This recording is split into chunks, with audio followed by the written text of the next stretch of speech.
BZ804, what's good? Y'all hit that like button, y'all come in, man.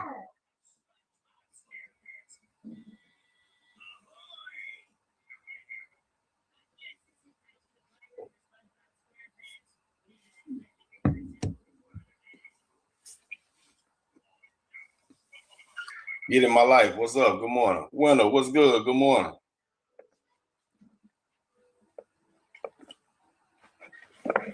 I'm trying to see y'all which way this live finna go. There's a few different things that can happen in this live today. It's just depending on what I'm waiting for.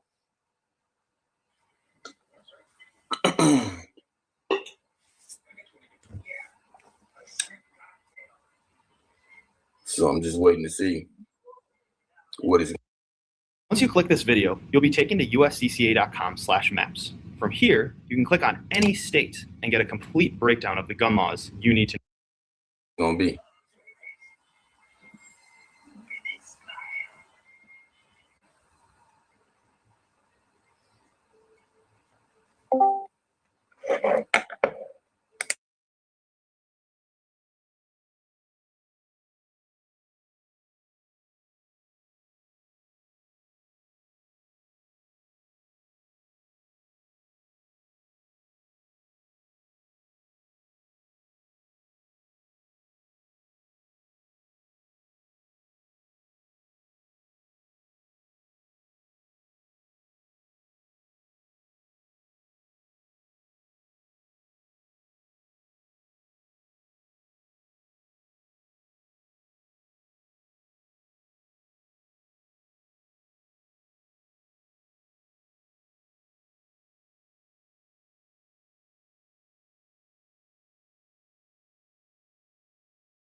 Wait a minute, Meek and Keisha, what y'all got going on in here? Did I miss something?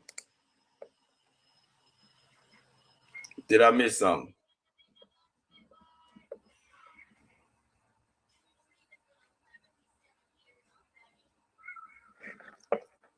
Look at so mysterious.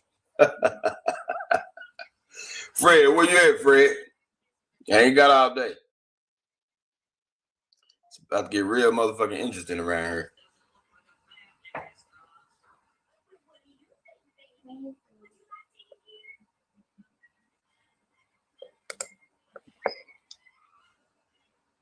Good goddamn time. What y'all got going on in the chat? I can't go find all that shit. They won't let me go up there for.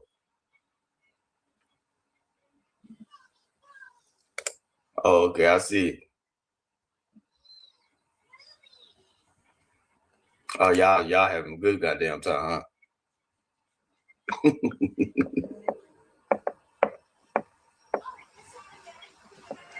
Positivity, what's up, baby?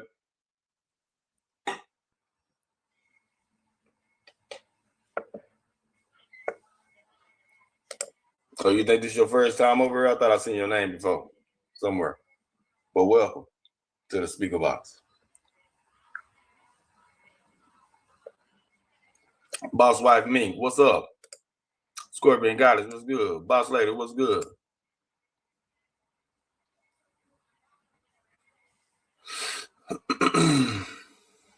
She took my thirst trap early. Was that a thirst trap?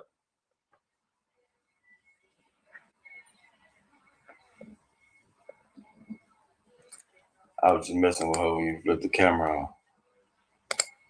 Oh, this is my early morning look. Fresh out of bed, you know. It's the early morning shit. You know, early morning. Early morning. That's all it is.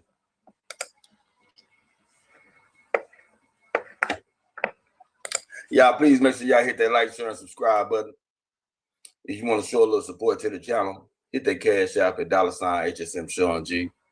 We greatly appreciate it. Greatly appreciate it. BZ804, that's my boy right there. What's up, BZ? How the smoke shop going, brother? Mama Mia, what's up?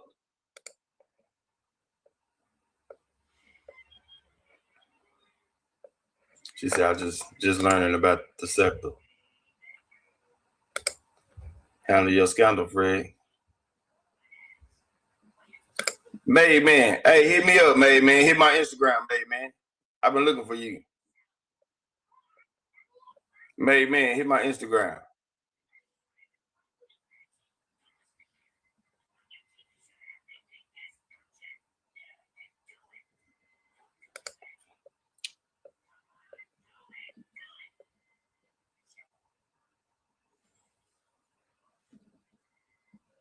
The Red Barbie, what's up, baby? Good morning.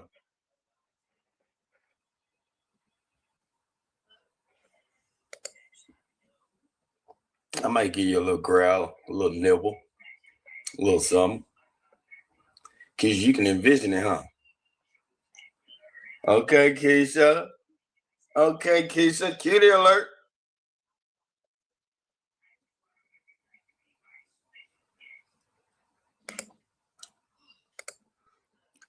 I walk over my shirt out too. I know that's a sight to see. Yes, Lord. Now let me know, Beezy. Hit me up, Beezy. Shoot a shunty to my let's go tits out. Let's go.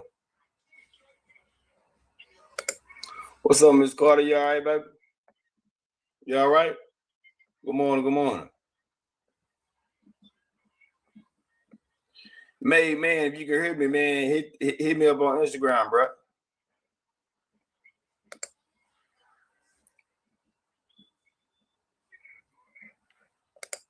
Sleepy Lounge, what's up? Brother man got the women acting thirsty today. I'm about to start back turning my camera on, man. I just don't be feeling like it, man. Y'all be trying to get a nigga so, but y'all be zoomed all the way in on a nigga, trying to count the quarters on a nigga dress. Y'all, he didn't spend that much money last night. He had I seen about 3 quarters, 2 nickels, and a dime. ChatGPT is great for quick answers, but when you need writing expertise, Grammarly is my go-to tool. If you're already juggling emails, docs, and chats, the last thing you want is a tool that slows you down. Grammarly fits into what you're already doing. There's no learning curve and no extra steps. Instead of just staring at a blank page, Grammarly's AI prompts give you a draft to work with, so that you're never sitting there overthinking, you're just clicking, editing, and moving on. For example, I needed to start a new email thread with a client, and I wasn't sure how to open it without sounding too formal or too casual. All I did was ask Grammarly's generative AI to give me some more ideas, and then I got a clean draft in seconds. It saved me at least 10 minutes, and honestly, that's time that I could have spent on more important stuff, like prepping for a meeting or actually getting lunch. I also had another email that was kind of a mess. It was too long, rambling, and just not very clear at all. I highlighted the section that I was struggling with, and Grammarly suggested clearer, sharper phrasing in real time. I clicked through a few suggestions, and the whole thing just came together. I didn't have to rewrite it, and I didn't have to switch tabs or paste it into another tool. What I truly love about Grammarly is how simple and easy it is to use. The suggestions actually make my writing better without making me overthink every single word. Download Grammarly for free today to get ahead at work and get time back in your day.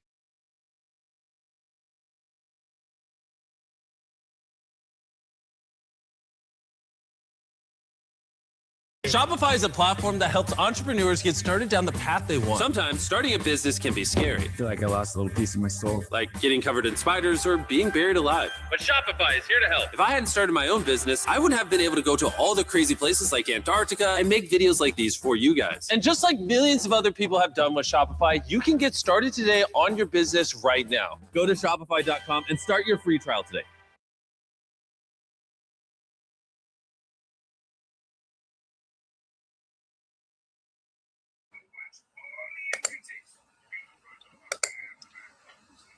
What's up, my guy? This nigga is crazy. Retarded. What's up, LBC, baby? Good morning.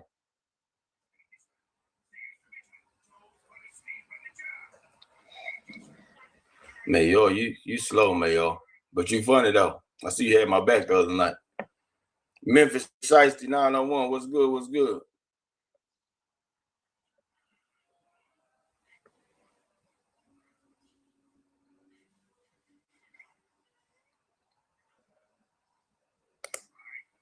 Baby, don't stay in the clouds, baby. You can come out them clouds. You don't have to stay in them clouds like that. Come out them clouds. Come out them clouds, baby. You ain't got to stay in the clouds like that.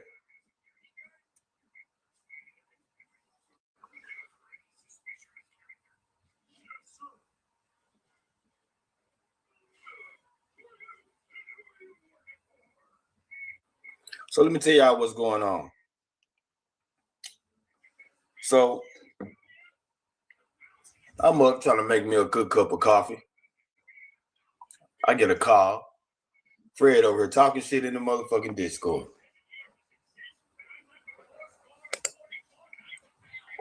Talking shit, y'all. Early in the morning.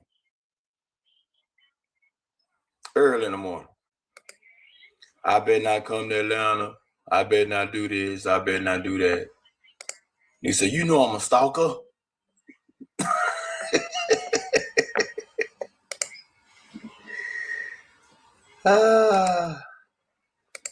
Talking all this shit. Mad about a whole lot of nothing.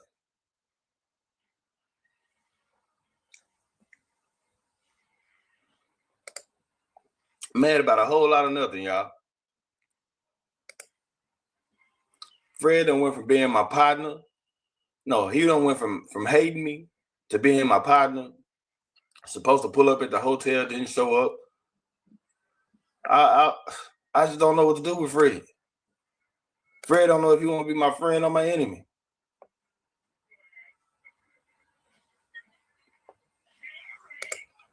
What's up, Book? Top of the morning, brother.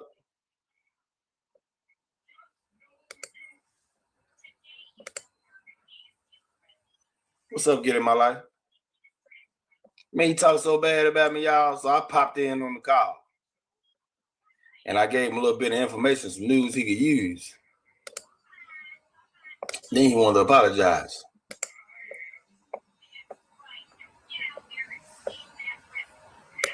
Then he wanted to apologize. You feel me?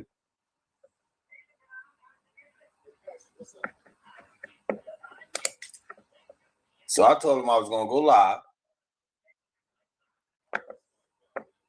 And I wanted to hear what he had to say.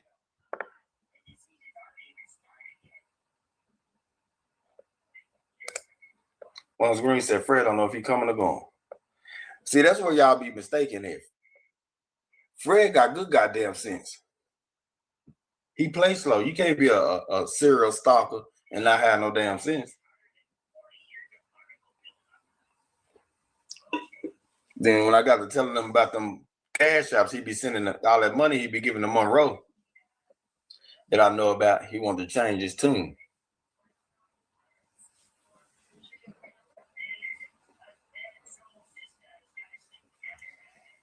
So all I'm saying is, Fred, you better leave me alone, Fred, or I hurt your feelings. I hurt your feelings, Fred. I had you getting trolled every day. Every day, Fred. Don't do it.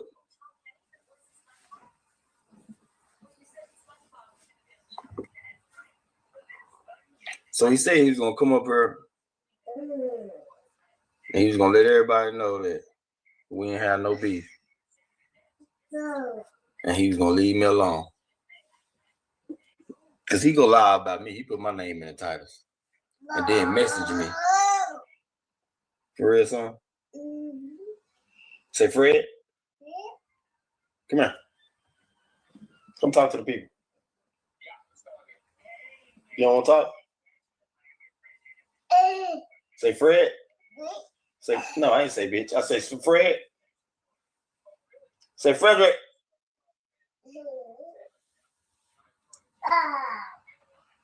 The Soldier Part 1, what's good?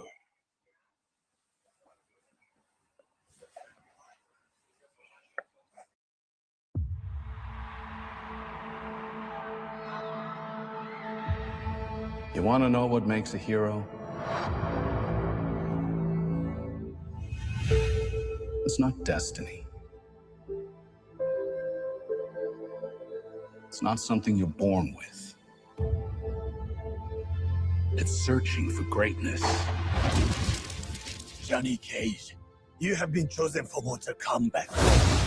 then realizing you've had it in you this entire time. Whoa! I really don't feel comfortable hitting a girl. Don't worry. We won't. Yo, send me back. I want to go back. The rules of the tournament are simple. Our fates would not be settled by the size of our armies. They would be decided by combat. I'm not some great warrior. I'm not some champion. This is a war for the fate of your world. Finish him! Me.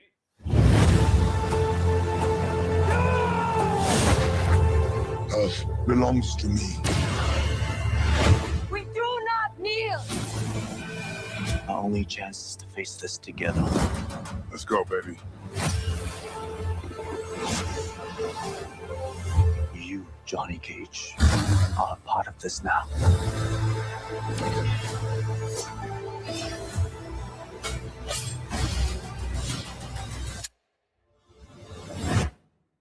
It's showtime.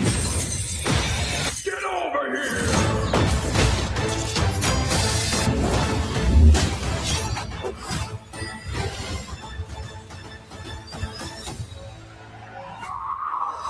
Johnny will definitely die.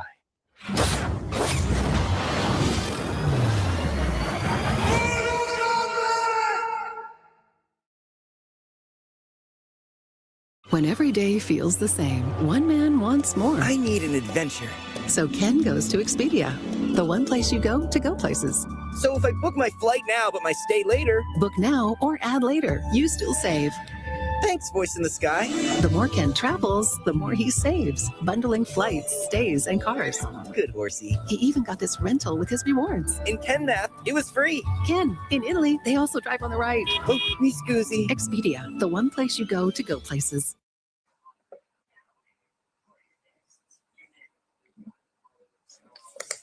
Some of them main ones don't have no sense. The serial stalkers. Y'all know he stalked me for 12 years.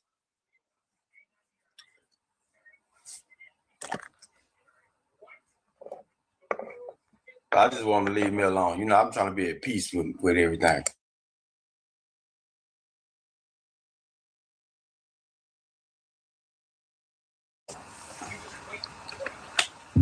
I just want to be left alone, Fred.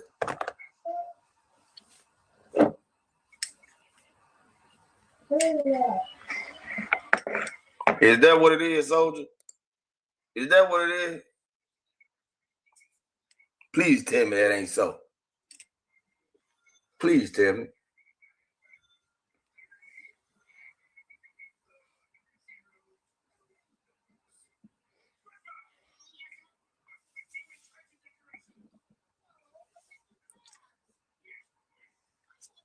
I said 12 years is wild. It's true though.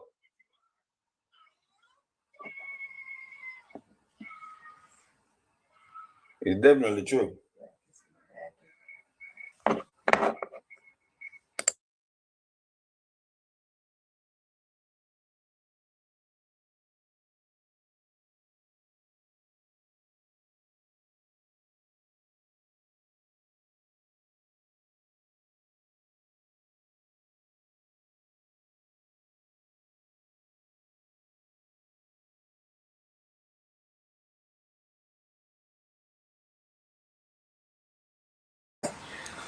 Sir.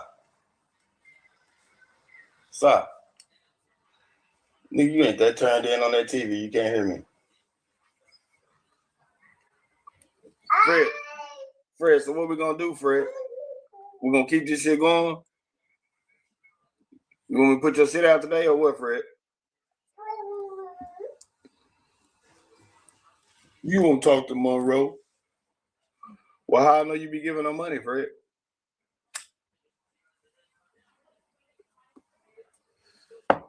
What if I put out all this juicy information I got, Fred? How you be calling and she don't be picking up? He told me, yo.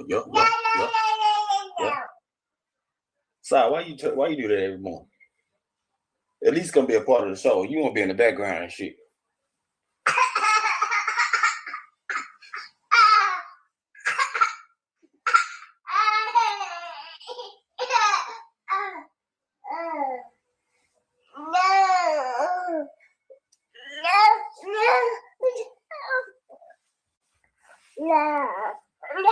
Say Fred. Say where you at, Fred?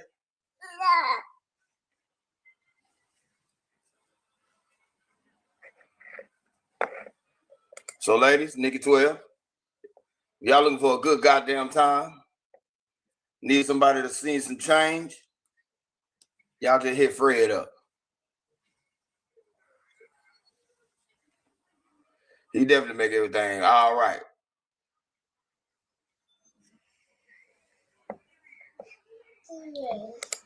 Smoke. Where my damn food at, Smoke? DJ Q. Sean G, I got a question. DJ Q, you always got a question. Matter of fact, what's the question, DJ Q?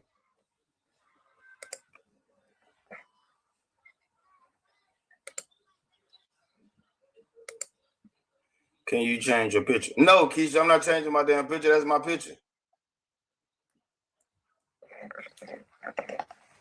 Keisha, just take a picture. Take a picture real quick, Keisha. Don't take a picture. Damn. Taxes is feeling unloved.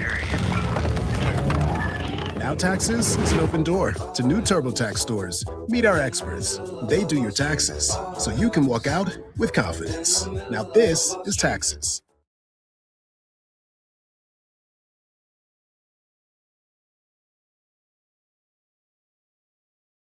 Introducing the new Knit and Sew Shop at Michael's. Discover hundreds of yarn skeins in a range of colors and textures, with all your favorite brands together in one place. Shop the new Knit and Sew Shop, only at Michael's. Everything to create anything.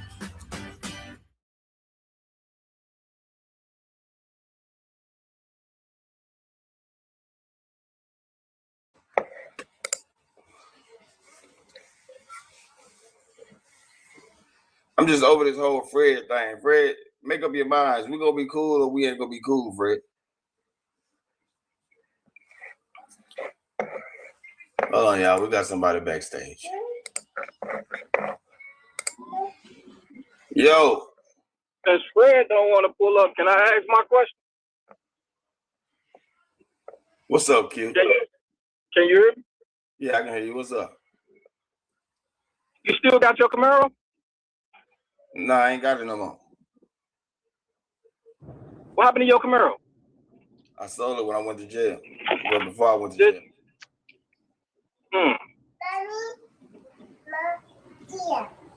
Right before you went to jail? Before I went to jail.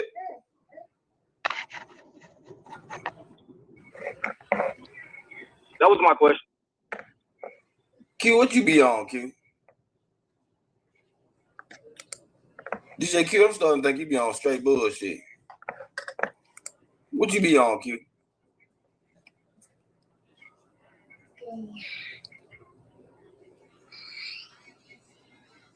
Hello. What's up, mate? Hey, what's up? Why Fred in the bush is hiding right now? I don't know. He said he had his partners ready in Riverdale.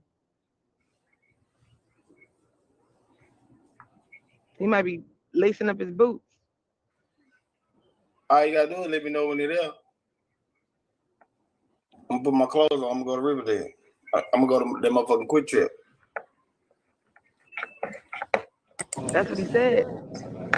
What's up, Smoke? What's up, homie? What's up, Skoke Honest? What's going on, my brother? Chilling on it, hungry. Hungry. Jones, what's up? You know, it's icy outside right now. Ain't nobody doing no delivering right now, man. You said what?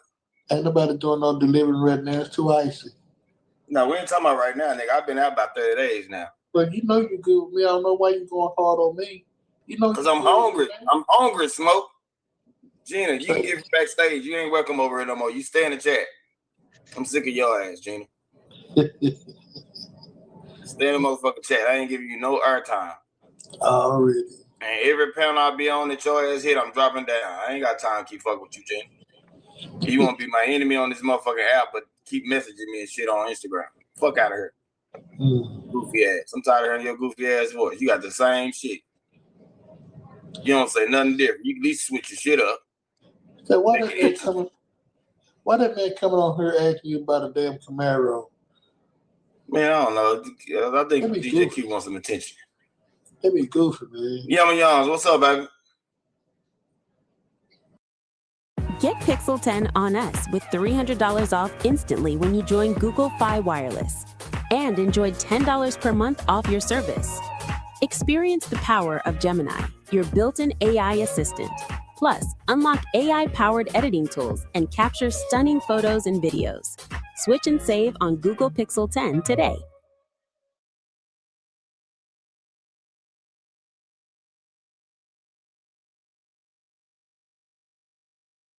We believe education should hold practical value. But what does that mean? Well, at University of Phoenix, it means that your degree covers multiple skills you can use on the job. It means that more than 100 online programs are aligned to 300 plus real-world careers. It means that 90% of our programs are in growing fields. It means you're earning a degree with a destination in mind. Start your application at phoenix.edu.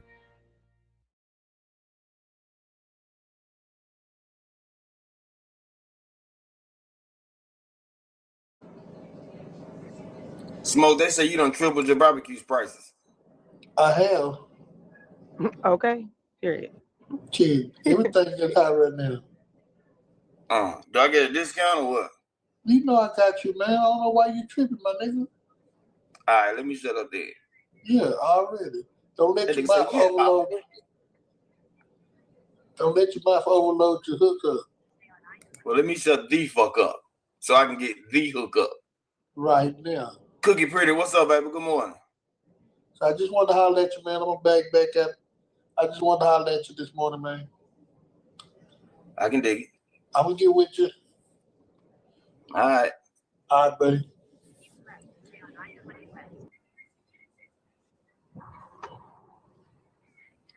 Ming, what we gonna do about Fred? Should I put all this shit out or what? Yeah, and you need to. I'm ready to. Well, I ain't told Monroe yet, but he want to denounce Monroe behind the scenes, but don't want to come and say it publicly. Monroe is gone, Freddie. And you said that you was going to come publicly say exactly what you were saying in the Discord. Monroe is gone. You're going to leave me alone. You're going to leave Shawn G alone. And you're going to leave Monroe alone. Or, time's up, Freddie. Time's up, Freddie. And you're going to start taking care of your kids. Them twins need you.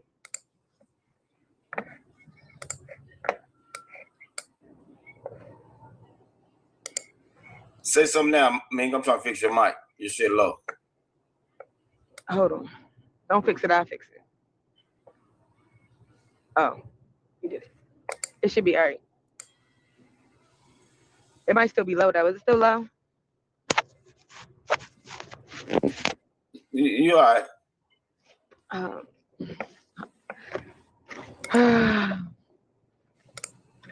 Might have to switch up. Am I real low? No, you good right now. You kind of bust my speakers. I am? No, you good right now.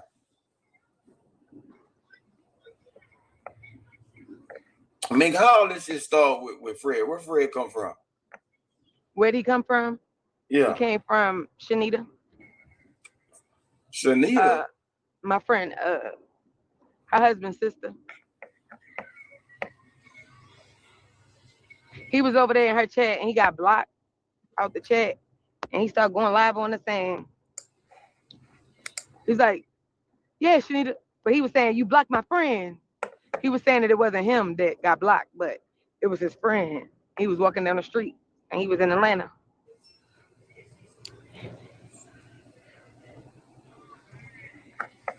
He was So going how I off switch over to you? How I stalking switch over to stalking you? stalking. Well, I ain't gonna say. Well, he said stalking me. So, but because I went live about it because I didn't know who that was. I was just like, oh my God, like what the hell? When I seen the live, and when I was live, I think he came in the live, and then he was just expressing that he was upset, and I think I had talked to Shanita about unblocking him or something. I think, and then I think that happened. I can't remember, but I know, he started just coming in the chat, and then when I went like to cams and stuff, he would just be in the chat, and everybody would be like, just speaking to him, hey Fred, and then he started like hitting links, and they would kind of like scratch with him, and then sometimes they would, troll him a little bit, but then he would start making his own, videos or whatever, and everybody was just kind of like embracing him or whatever. He would just go like, wherever I was at. And then one time,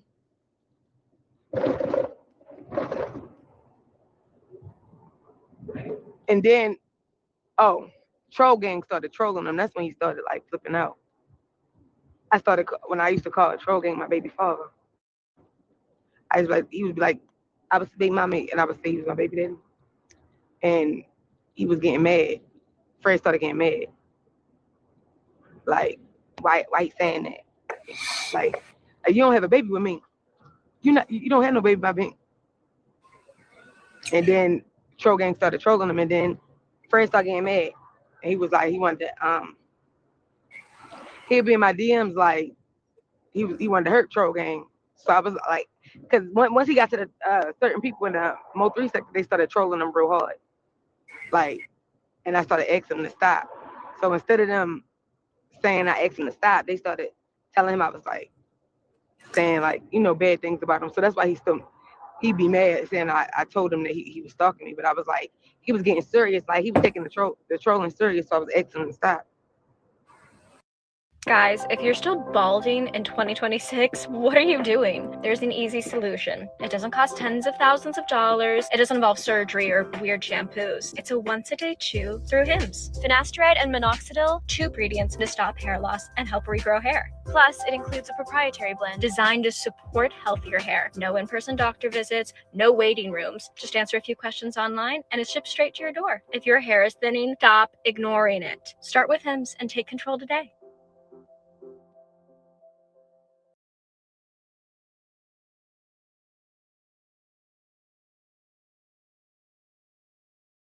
Ahoy, and welcome aboard Virgin Voyages. Meet the Culinary Voyager. 4 meals and ice cream before noon, it's all included. The wellness captain, by 8 a.m., he already ran, stretched, and finished with a knockout cleanse. All included. The Wi-Fi connoisseur, he is always online, even his cat knows. Wi-Fi? All included. The night owl, he always lives in spotlight. Nightlife? All included. And welcome aboard Virgin Voyages.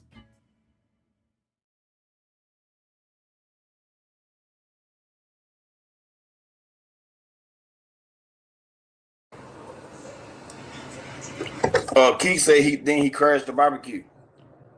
Yeah, like all that other stuff. Like he was going live and stuff, doing his own thing. Like he started like doing his own thing. Like, he started making friends. In the most, like in the, wherever we was at, he started making friends. But then he just went to my ops. And then one time I caught him on that troll account, trolling me hard as a bitch. I was like, Fred, is that you? And he came and was like, that was me. I started trolling you and everything because you told them people I was stalking you. And I was like, I didn't say you was stalking me. I said you was getting serious about Troll Gang. And ever since then, and then he got with Monroe and he started acting different. So that's why, and then while you was gone, he was always going live, being shady, posting all of the times when people was dragging me. Like it got to a point where he was reposting everybody that was dragging me. Like he would repost it.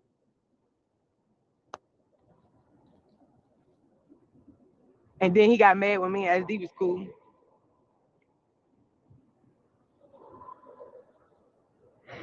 And then he started dragging SD. He would drag DJ. He started dragging all these niggas in the sector. So, and then when you came to Atlanta, he was, even though you invited him out for his birthday, he still was mad. He been mad. I did invite him out, and he didn't even show up to the pool. But then got mad and said he didn't get the address. Yeah. He said people was playing games with him, but it really be him playing games. Like right now, he ain't pop out. You were supposed to say what you said in the Discord on the phone that you denounced Monroe. You said you denounced Monroe. Oh. Fred, is that you? Don't you goddamn play with me like that now, me. Don't you goddamn play with me. I wasn't talking to you, me. Yeah, that ain't Fred. That's Fred. That's Fred. So what you That say ain't now? Fred. Fred, that's you. Oh my God. Yes, I'm telling you, I know his voice. That's Fred. Why it sound soft like that? Cause he probably scared. What's up, Fred? Now he's scared. Fred. Oh, Fred.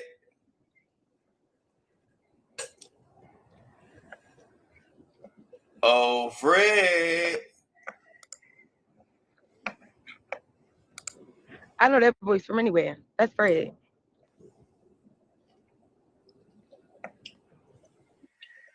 That ain't Fred.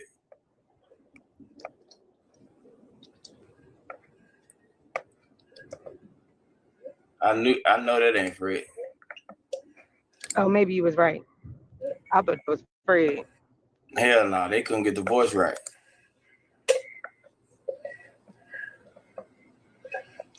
Maybe it's my headphones. I mean, that's not him. Oh, yeah, they saying that's not him. Yeah, that didn't sound like Fred. Thank you, 99803.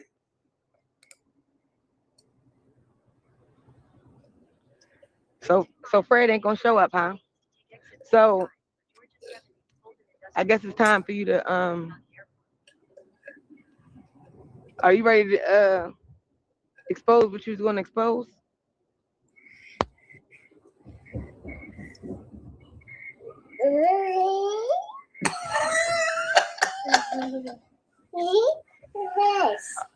Maybe you should give him a count. Let me see who this is back here. Hey, yo. Damn, Fred, yes, I was about to ask him how he know about you. Hey, what's up? Oh, I know who that is. What's up? Your voice low. I can't really hear you. Can you hear me? You said what? I said I was about to ask Fred about Shanita.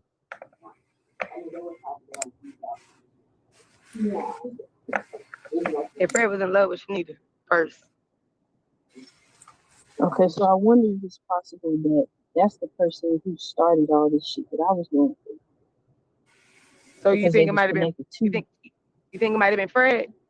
Fred started a lot of stuff, especially with women. They left, so I didn't get that.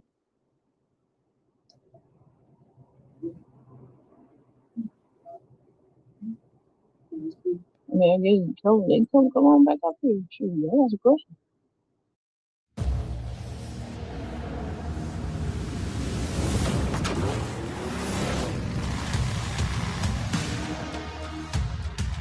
I think In a Motorcycle had a huge impact on the motorcycle industry for the first 50 years. It was definitely driving force for the whole industry and the development of the motorcycle as a transportation piece on two wheels. 125 years, category first, all the innovations over the last century plus. First then, first now, and never finished. And that DNA is in this company.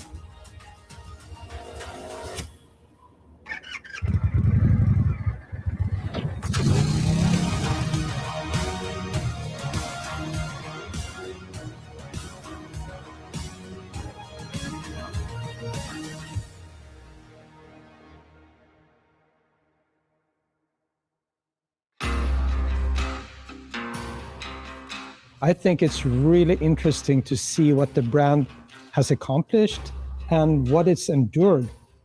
The brand is still here. It survived. That really symbolizes how strong this brand is. And we're still here and we're not finished. We keep moving, we keep pushing. We still have a lot of stuff to do. We basically barely just got started. You can't celebrate a huge anniversary like 125 years without bringing product into it. And we're going to have an incredible lineup of 125th anniversary models to celebrate this incredible milestone.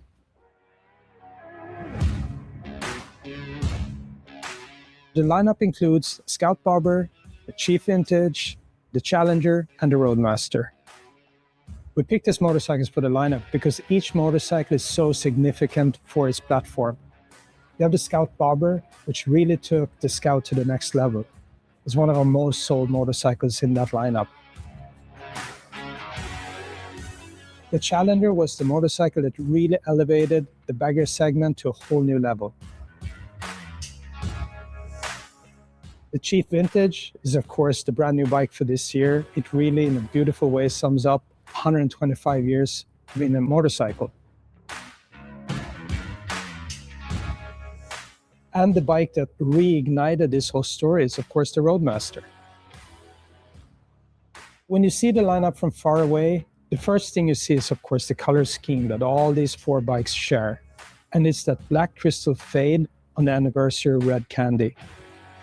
When you get closer to the bike, you see the red line that runs through all the four bikes and connects all of them together. But as you get closer, you realize it's not a carbon copy on each bike. They all have their individual little Easter eggs planted in each bike. And the theme is, of course, adapted to each motorcycle.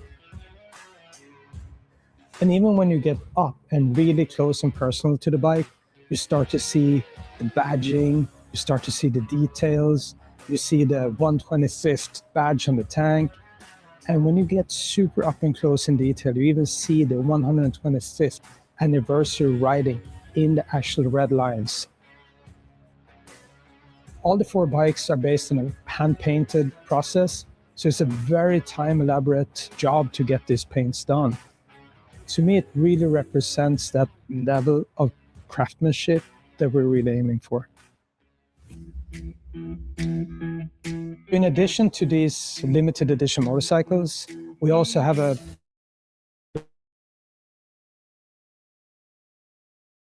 together, because you will see that line from the motorcycle as well as the 125th anniversary badging also come back in that pair. The lineup includes a leather jacket and a leather men's jacket, men's and women's shirt, hat, and a special collaborative flannel that In a Motorcycle did with Dixon.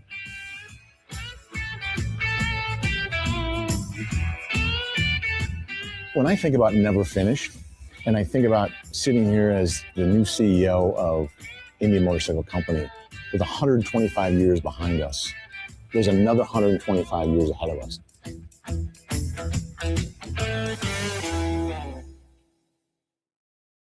They say higher education is outdated, irrelevant. We say don't settle for the status quo. At Grand Canyon University, we shatter it. We lead with a pioneering spirit in classrooms that are incubators for bold ideas. GCU empowers learners of every generation, on campus, online, and hybrid learning environments. This is purpose-driven education. Find your purpose at Grand Canyon University. Visit gcu.edu.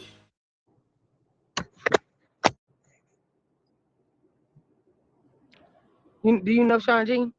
Shawn G, I don't know if y'all introduce each other. He don't, I don't know. I don't think he knows who you are.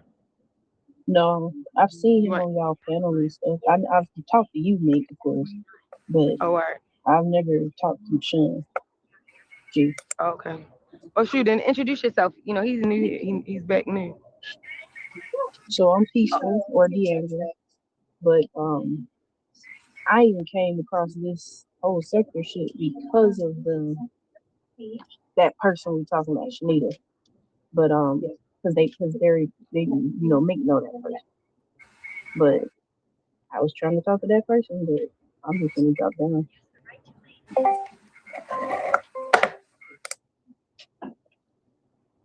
Oh, okay, we're gonna get to the bottom of this. I'm trying to call Fred. He said, I'm only going in Monroe chat from now on. Oh, he want to be in the behind the scenes. All right.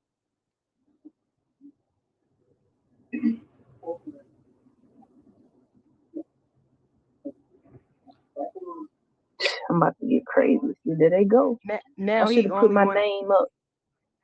I should have put my name up how I normally do that now. Because yeah, you can't. If you really don't know see what Shawn G, I'm known as the crazy lady. So let me change my name. Why they call you the crazy lady? Because when I first came up here asking questions and shit, I was, in their eyes acting crazy or whatever. But, anybody dealing with what I've been dealing with, you would, I wasn't cussing people. No, I was kind of going at it for some of these people because they was trolling and shit. But, what you was dealing with? Stalking, weird shit, stuff like that. Where you at? You at work? I'm at the library. Oh, okay. You can just study on. They told me you had your baby. Congratulations. Thank you. Yeah, I just had my baby. Well, not they told you. I was watching the live with you and Noel. Yeah, I just had my baby. But yeah. It's been some weird shit going on, and it's brought me to this second stuff. So I don't know. I just been trying to find answers, to be honest. TMA Sugar, what's up? What's up, Lady Ray? I said Fred was scared of Shawn G, but he was talking all that stuff in the Discord today. He was talking all that stuff for all these years, and now he over there scared in the Discord, scared. I recognize the Most High Sugar too.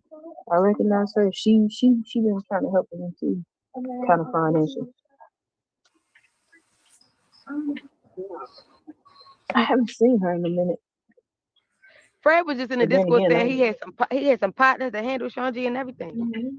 What's up, Natalie? Good morning. And Book. I guess he's scared to say what he said about Monroe in the Discord. He's scared to say it publicly.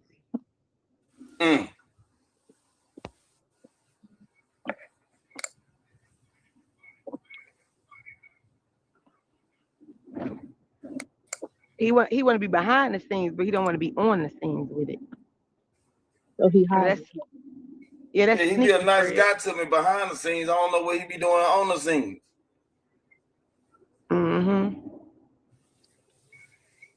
He just went live the other day and messaged me and said, hit the link.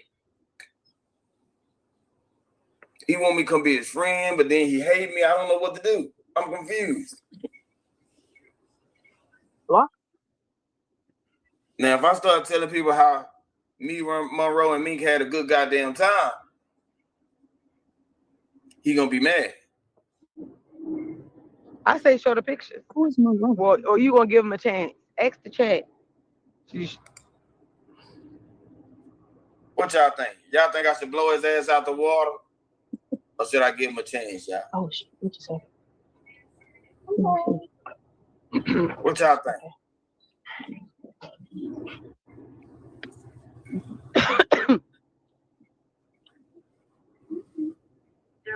I swear, people do weird stuff in this fucking library. Thank you, Marvel. I appreciate that.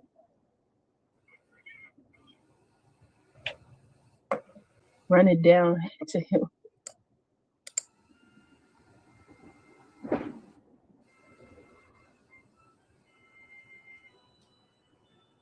Look at this dumbass motherfucker. Can't get that shit right.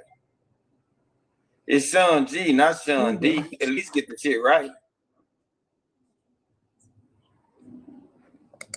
Damn. Boss the Flex, what's up? Go to the doctor then, Lady Ray. He's sick of me. I'm gonna do what the fuck I wanna do.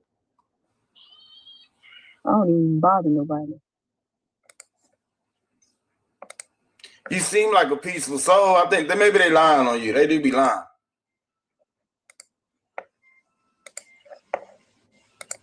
So have you did some crazy shit? Just tell the truth. Yeah, but I mean, everybody in the army.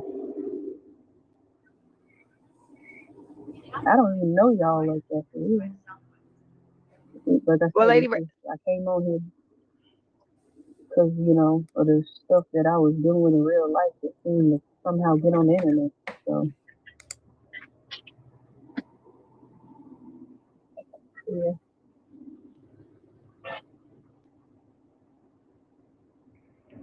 D, who is D?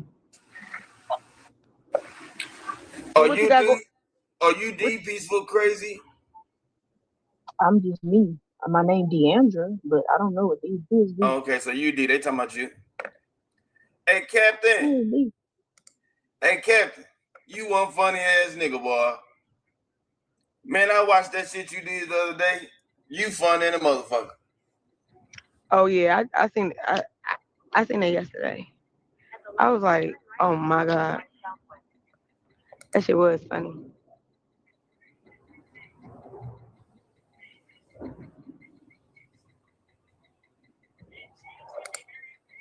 Who is D?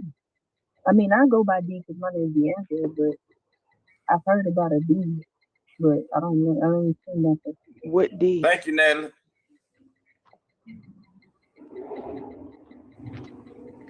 Yeah, I'm new. Like as you can see, I'm new to this shit. I don't know people, but it's just some stuff that, you know, in my life that kind of brought me here somehow. The Soldier Part 1. Believe you? Are you a doctor? Did you diagnose me? Did you do an evaluation on me? Have you prescribed me medication? How would you know that I got mental illness? Wait, but Deandra, why in the world did you let Noelle drag you like that? I didn't drag. She didn't drag me. Noelle? Noelle was dragging all of y'all. No, she didn't drag. She dragged you too. Huh? She dragged you too. Noelle ain't dragged me. Hold on, let me get. Noelle ain't dragged me. Where's she at? That's the one that got mental illness. Let's talk about it. What? Ain't nothing wrong with Noelle. That's the one. Shit. Noelle was up there dancing. Y'all was hating. I saw it. I watched the replay. I was a little mad at her at first because she was talking to me. But I tend to kind of take stuff serious a little bit. That's my. So do the people feel away because Noelle used the word, the N word? She did? 600 feet. Continue straight on Yeah. southwest. She used the N word. That's why they wanted me to go back and hear it. I went back and heard it. See, I gotta move now because I didn't get told that I'm getting out. Southwest. Then turn left. I went back and heard it. What's up, Craig? Fred over there talking about he only staying in the Discord.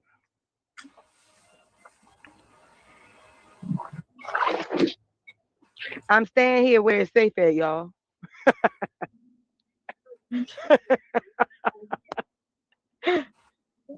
Noelle definitely dragged me. I can't wait to see her again. Let me see. Do you have a block? Like a block.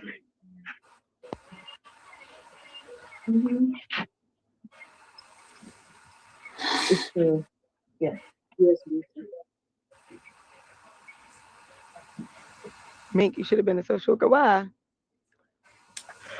Yeah, Juicebox. I saw the drag. I had to watch it back. I said, "Oh wow," she was calling Juicebox broke. Then the other girl came up there with the in the laundromat, and Noelle was like, "Why are you in the laundromat?" Oh yeah, that girl. What is her name? Yeah, she was on your top for They sure. were saying that was me too. Every time I get on the panel, somebody always saying, "Oh, are you this person? Are you that?" And I don't know many people. And I don't. Are you frozen? Yes, definitely frozen. Who is frozen? Juicebox, why did she say? Why Juicebox? Oh. Why did she say they said she got put out of her other sector for porn bombing, and then they called her parents. They called her parents. My girl her Night. parents. My girl, Mink, where's Naima? In Brooklyn. Why? Dang, I need to charge this. Somewhere probably in Brooklyn chilling. Now she probably said that she was frustrated with that goddamn mutt dog. Mm-hmm. She wouldn't shut the fuck up. She made me just turn the live off. I was just tired of hearing her.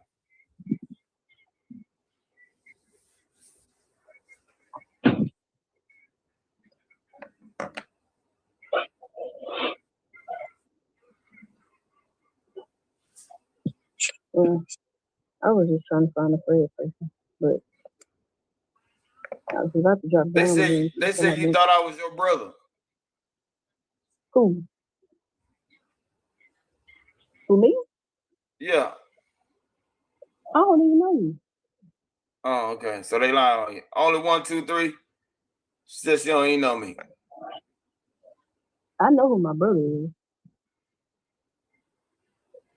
I only got one brother. I mean, shit. I mean, I still have more because we all got different. Like all my siblings got different dads. Except, well, yeah, we all except for one sister. I got one sister. We got the same dad, but the ones I grew up with, we got different dads. So I mean, I wouldn't be surprised. Shit, yeah.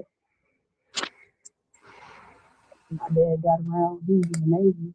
So, but I don't know you. So. When every day feels the same, one man wants more. I need an adventure. So Ken goes to Expedia, the one place you go to go places. So if I book my flight now but my stay later... Book now or add later. You still save. Thanks, voice in the sky.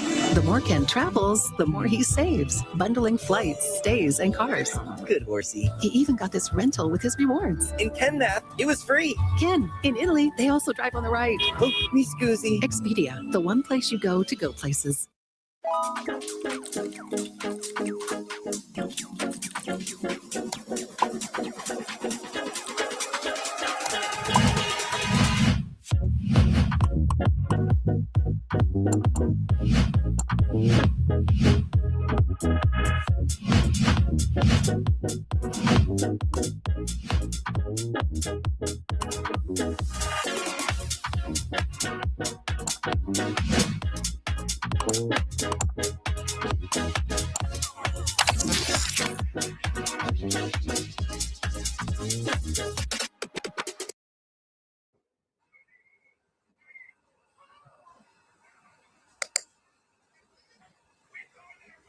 I don't know these people in real life. All I know, y'all could be honest. Yeah.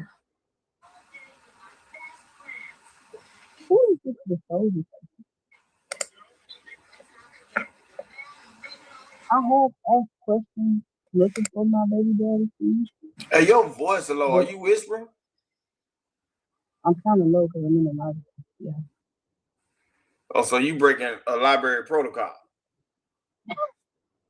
They already moved me over here. Told me to go over here. But yeah. Hey, do they really be enough to my shh? They told me to move.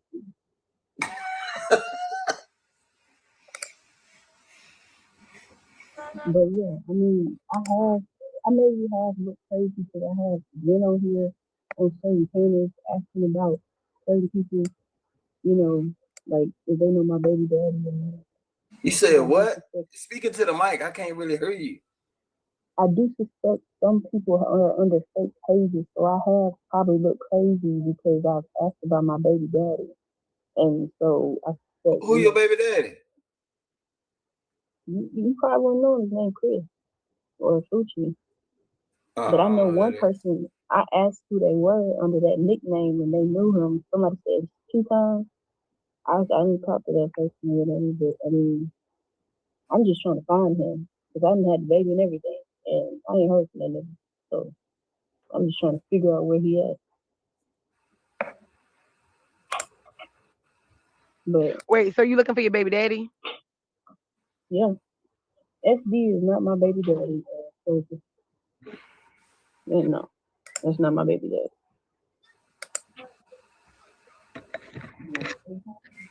They ain't said nothing else to me. Who the fuck is D-Bank? I don't know. You say he your baby daddy. No, he ain't my baby daddy. He don't look like him.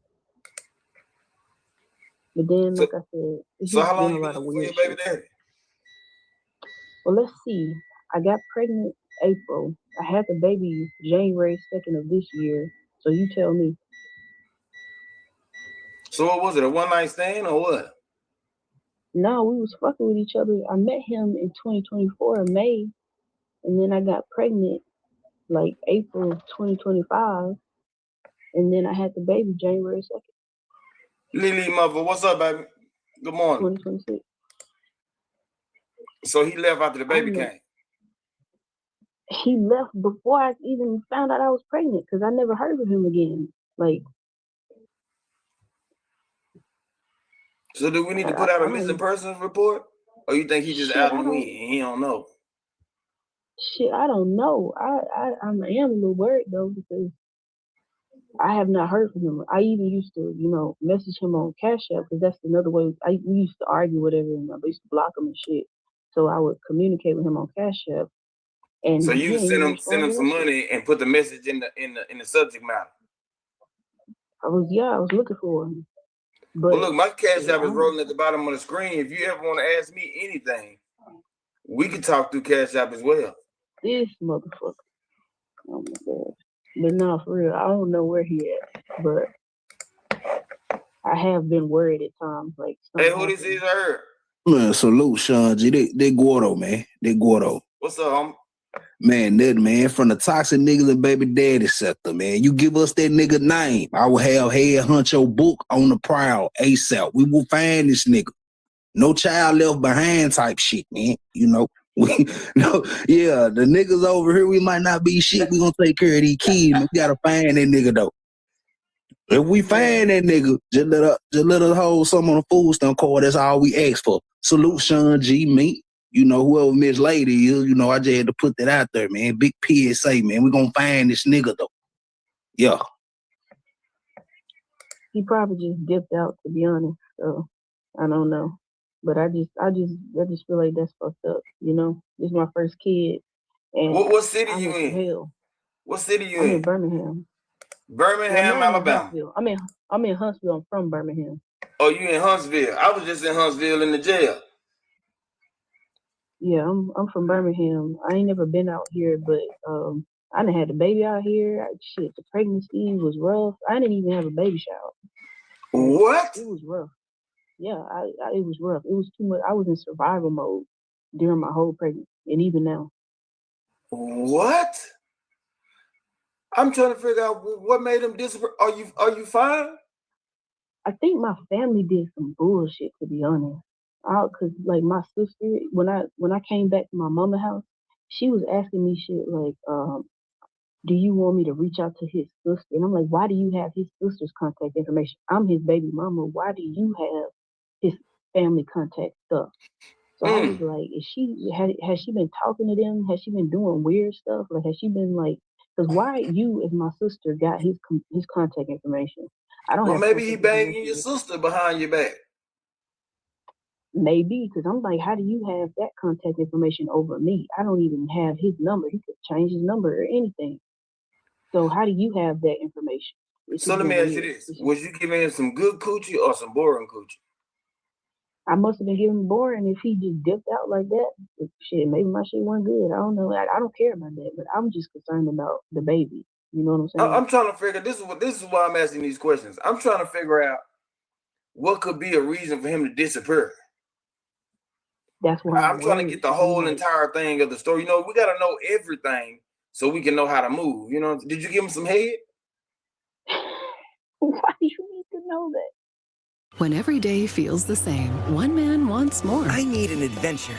So Ken goes to Expedia, the one place you go to go places. So if I book my flight now but my stay later... Book now or add later. You still save. Thanks, voice in the sky.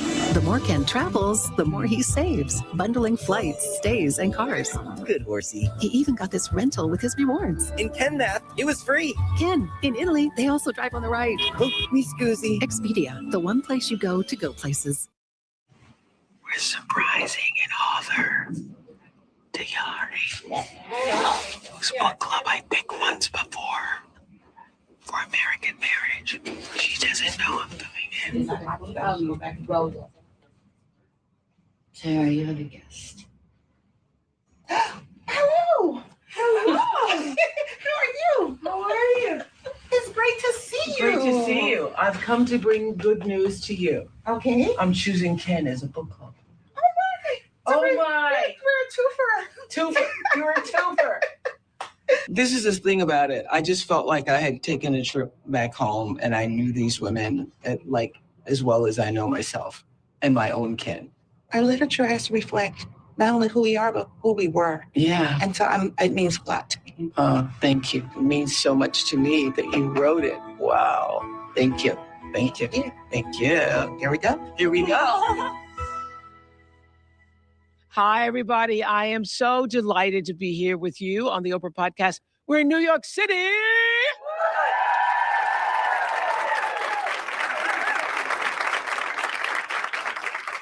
With an audience of my kind of people, book lovers in New York City. Give yourselves a round of applause for that.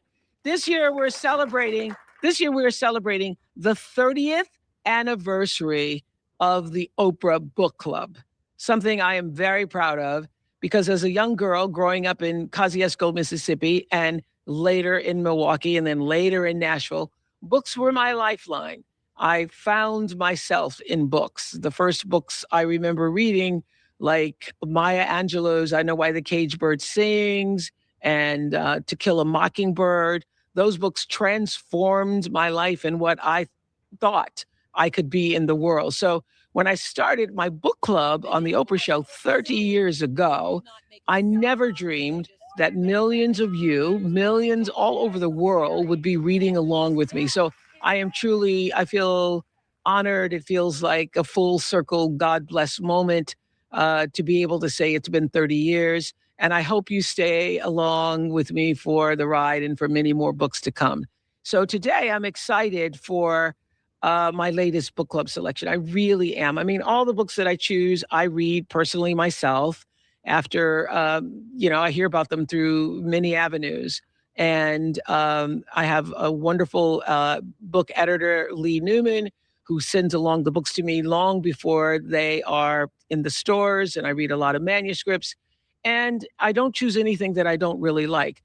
But there are some things that I just feel resonate deeply inside that forever will be a part of my book language and vocabulary.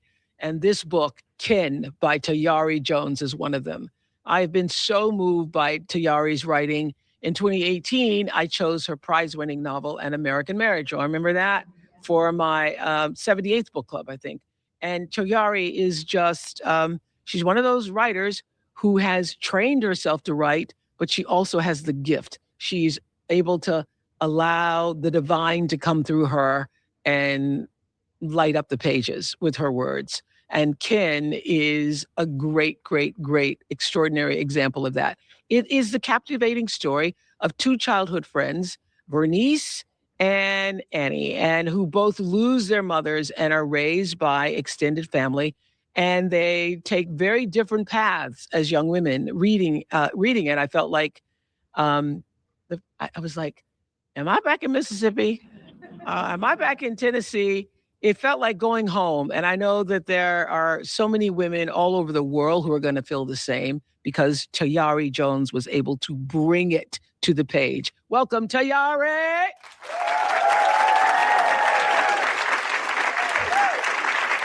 Wow. Welcome.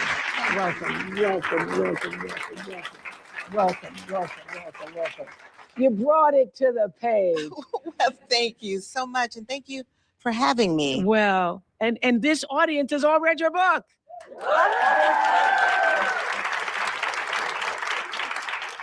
And I want to ask a couple of you what you thought about the book. So, Naro, what'd you think? I read this book through three lenses: as a psychotherapist, as a mom of four, and also as the eldest daughter of an immigrant mother. And I think because of that, my heart felt so heavy throughout the whole thing just experiencing the longing that both Annie and Nisi had to be known and to know their mothers.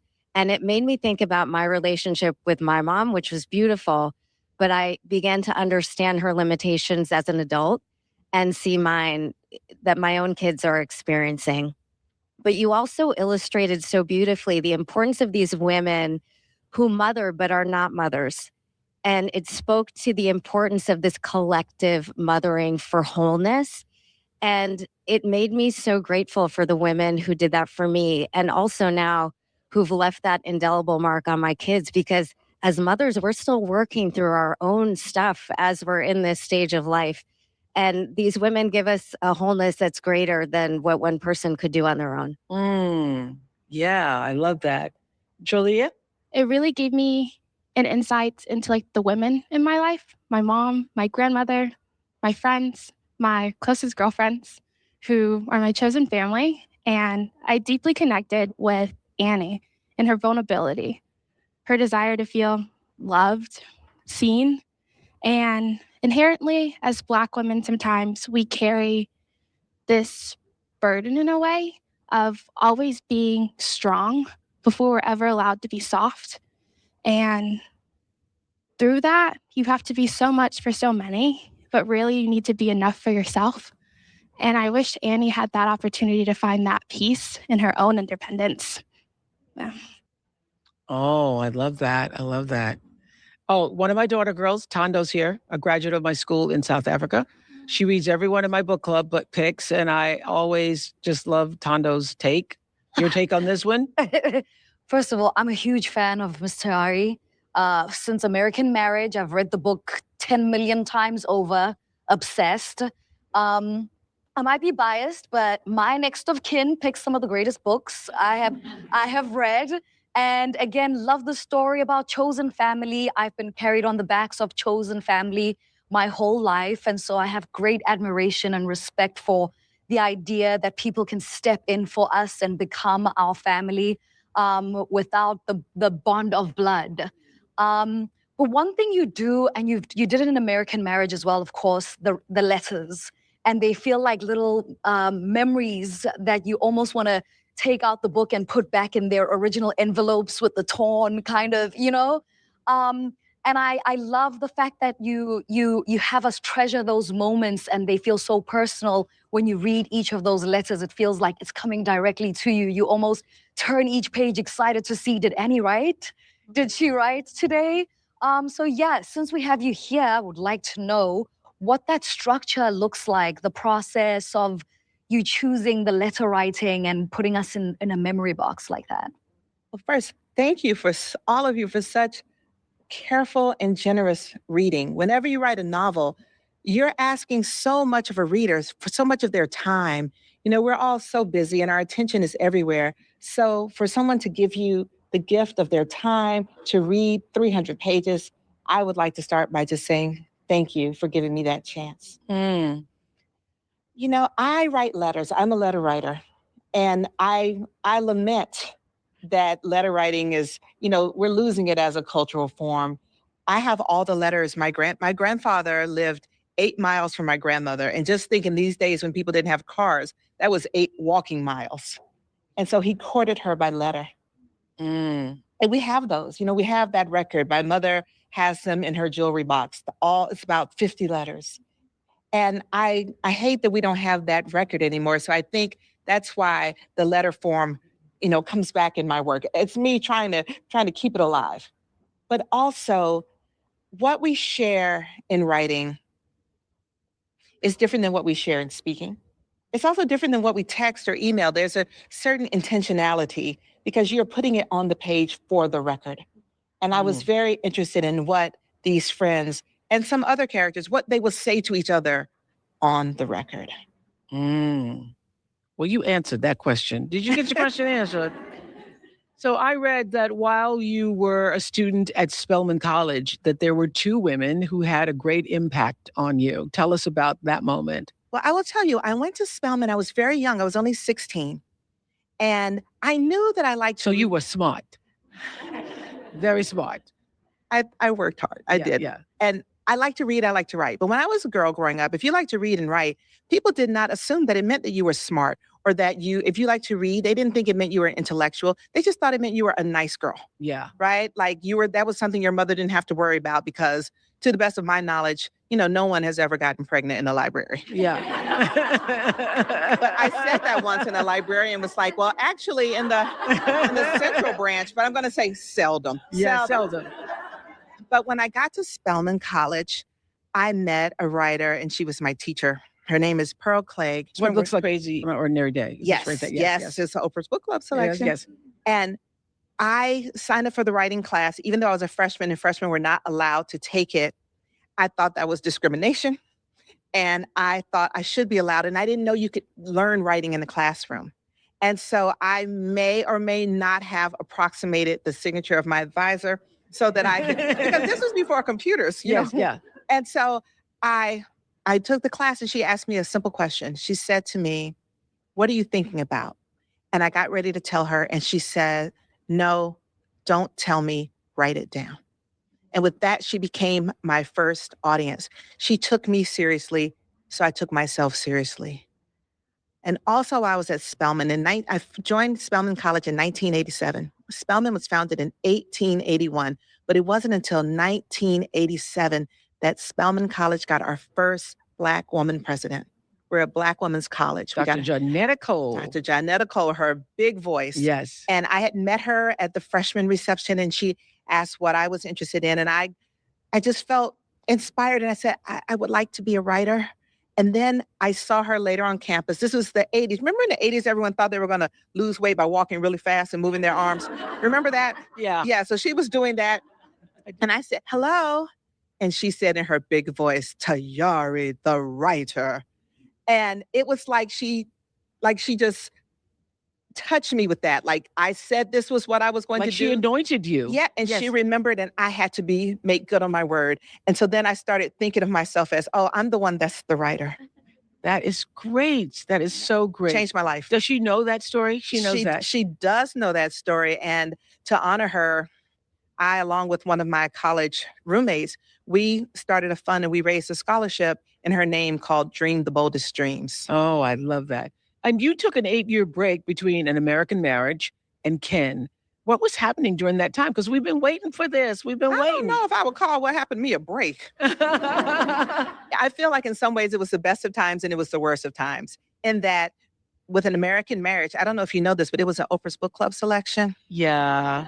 And that changed my life. It's like I went from being a writer to being an author. I was out promoting my book, talking about my book, doing all these things and not having that quiet introspection. So that took some time away from writing the next book, but I don't regret it because also I was enjoying the fruits of my labor. You know, for the first time I was being invited places, I was doing things, but so many other things happened.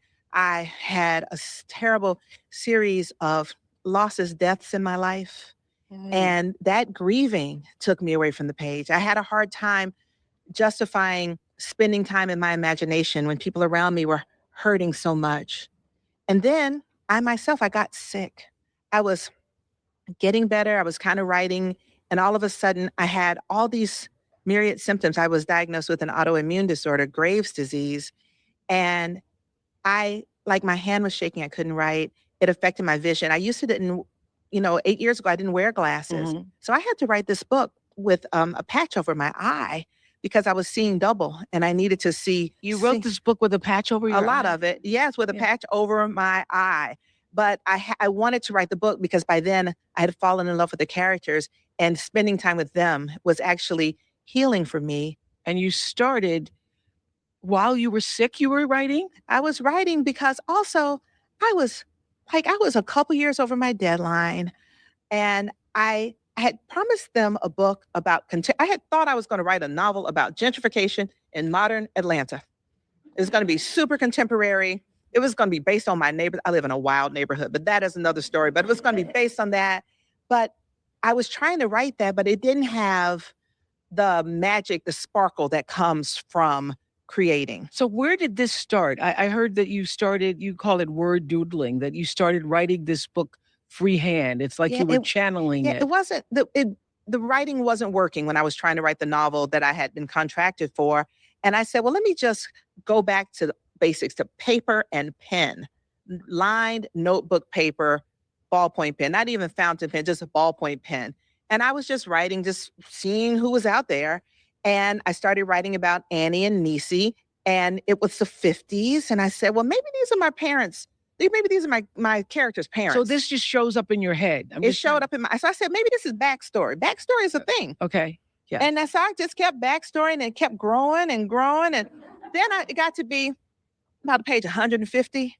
And it was still like, it wasn't even 1960. And I said, well, I can't carry these people all the way to the 2020s. So I think this could be the story. And it is the first time a story ever came to me, because I'm sure you talk to a lot of writers and they say, oh, the story just, this is what's sent to me. I always thought those people were being dramatic. But it happened to me, like, this is a story that wanted to be written. This is a story that I was called to write, and I could disobey that at my own peril. I felt that if I didn't write this book, I wouldn't write any book, because this is what I was meant to write. And it gave me a certain humility, because it told me that I'm not doing this by myself. I am collaborating. When you do creativity is a collaboration with the creator. I love that. We all love that. I mean, I just love even the title so much. Did you know the title in the beginning, or did you come to the title? I came to the title once it was all ready. The book was completely finished.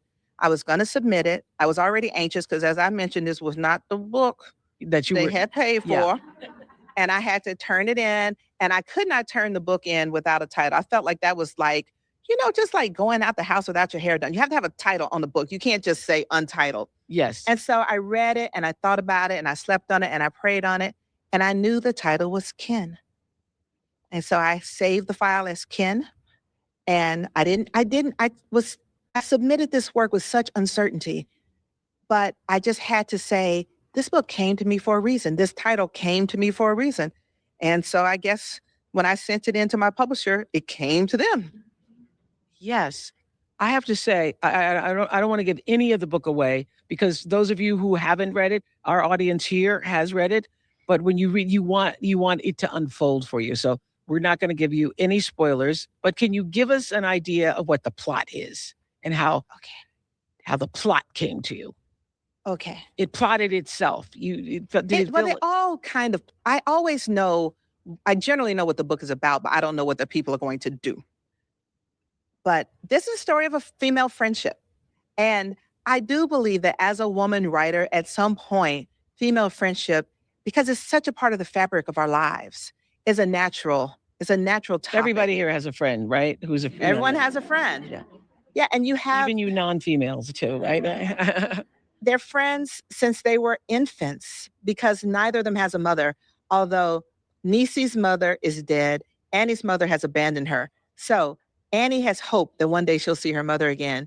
Niecy knows she'll never see her mother. So the question is really, is hope a double-edged sword? Because hope's twin is disappointment. And their lives, their lives unfold. They take different forks in the road. One is able to pursue education. The other is living in Memphis, working in a bar, shacking up with a piano player. But their hearts are still connected. They are still dearest friends. And it's really, I think, about also maintaining your friendships despite the fact that your lives are different. Different lives don't mean that you necessarily have different hearts. And you cannot mistake your life for your heart. Those are different things. Wow. Why did you choose this time in American history? Because it's set in the 1950s and the 1960s, the dialogues, the sights, the smells, all of it. Well, I was curious about growing up in the wake of the civil rights movement, because my mother, when my mother was 15 years old, she participated in a sit-in movement in Oklahoma City. For 2 years, my mother, her sister, and some other children that went to their school, the whole summer, they sat in at a drugstore counter. And during the school year, they did it on the weekends. And it was just a part of the fabric of their lives. Part of what I did in this book was really to try to get to know my own mother better by thinking about the circumstances under which she came of age.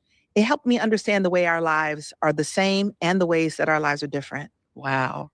And I love this page 11. Just, it spoke to me so profoundly. While I was tended to, I was never mothered. Still, the hole in my spirit made me into the girl I was, and then the woman that I am. One day I will grow a person within myself and love that little person so hard that it would bind her to me like rich dirt in the corner of a canvas satchel. And you're crying. Why are you crying? Because that was your line too? Yeah. We lost our mom when we were younger, so it's really spoke. It spoke to you too. Yeah. Let's talk about it. Yeah, I can't believe how well and accurately you captured the experience of what it's like to be a girl without a mom. And every line, like that line, was like, yep, my reality, that's my reality, that's my reality. And so it didn't feel even sad. It felt normal reading it. Yeah. And Felt normal and seen and heard, like Yes. someone else knows my story. Yeah. Yes. Even to say that you accompanied these girls through the story was like, oh, like you accompanied me through. Just the witnessing is so powerful.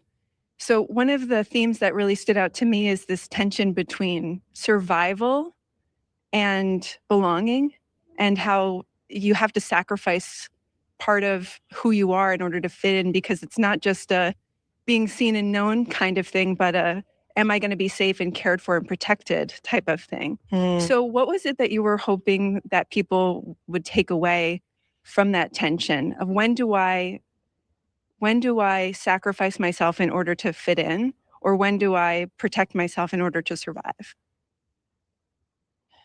Thank you, first off, for sharing your experience. I think that we believe that we have to sacrifice more than we actually have to sacrifice in order to fit in.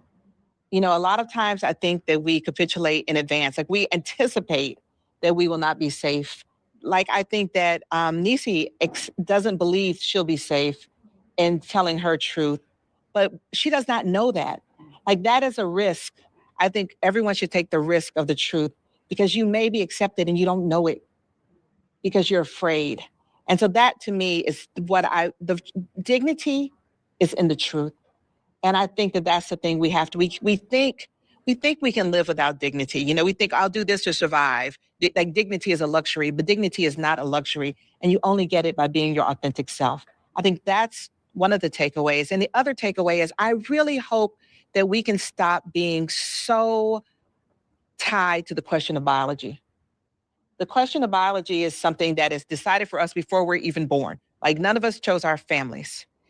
And we as adults, we as full human beings should have the right to create a family that works for us. I'm not saying that your chosen family has to replace your family. You can have both, but not to feel like this accident of birth is the determining factor in your life, that you can be loved by someone else. Even if it's not your biological mother, your biological father, someone else's love can be just as significant if you let it.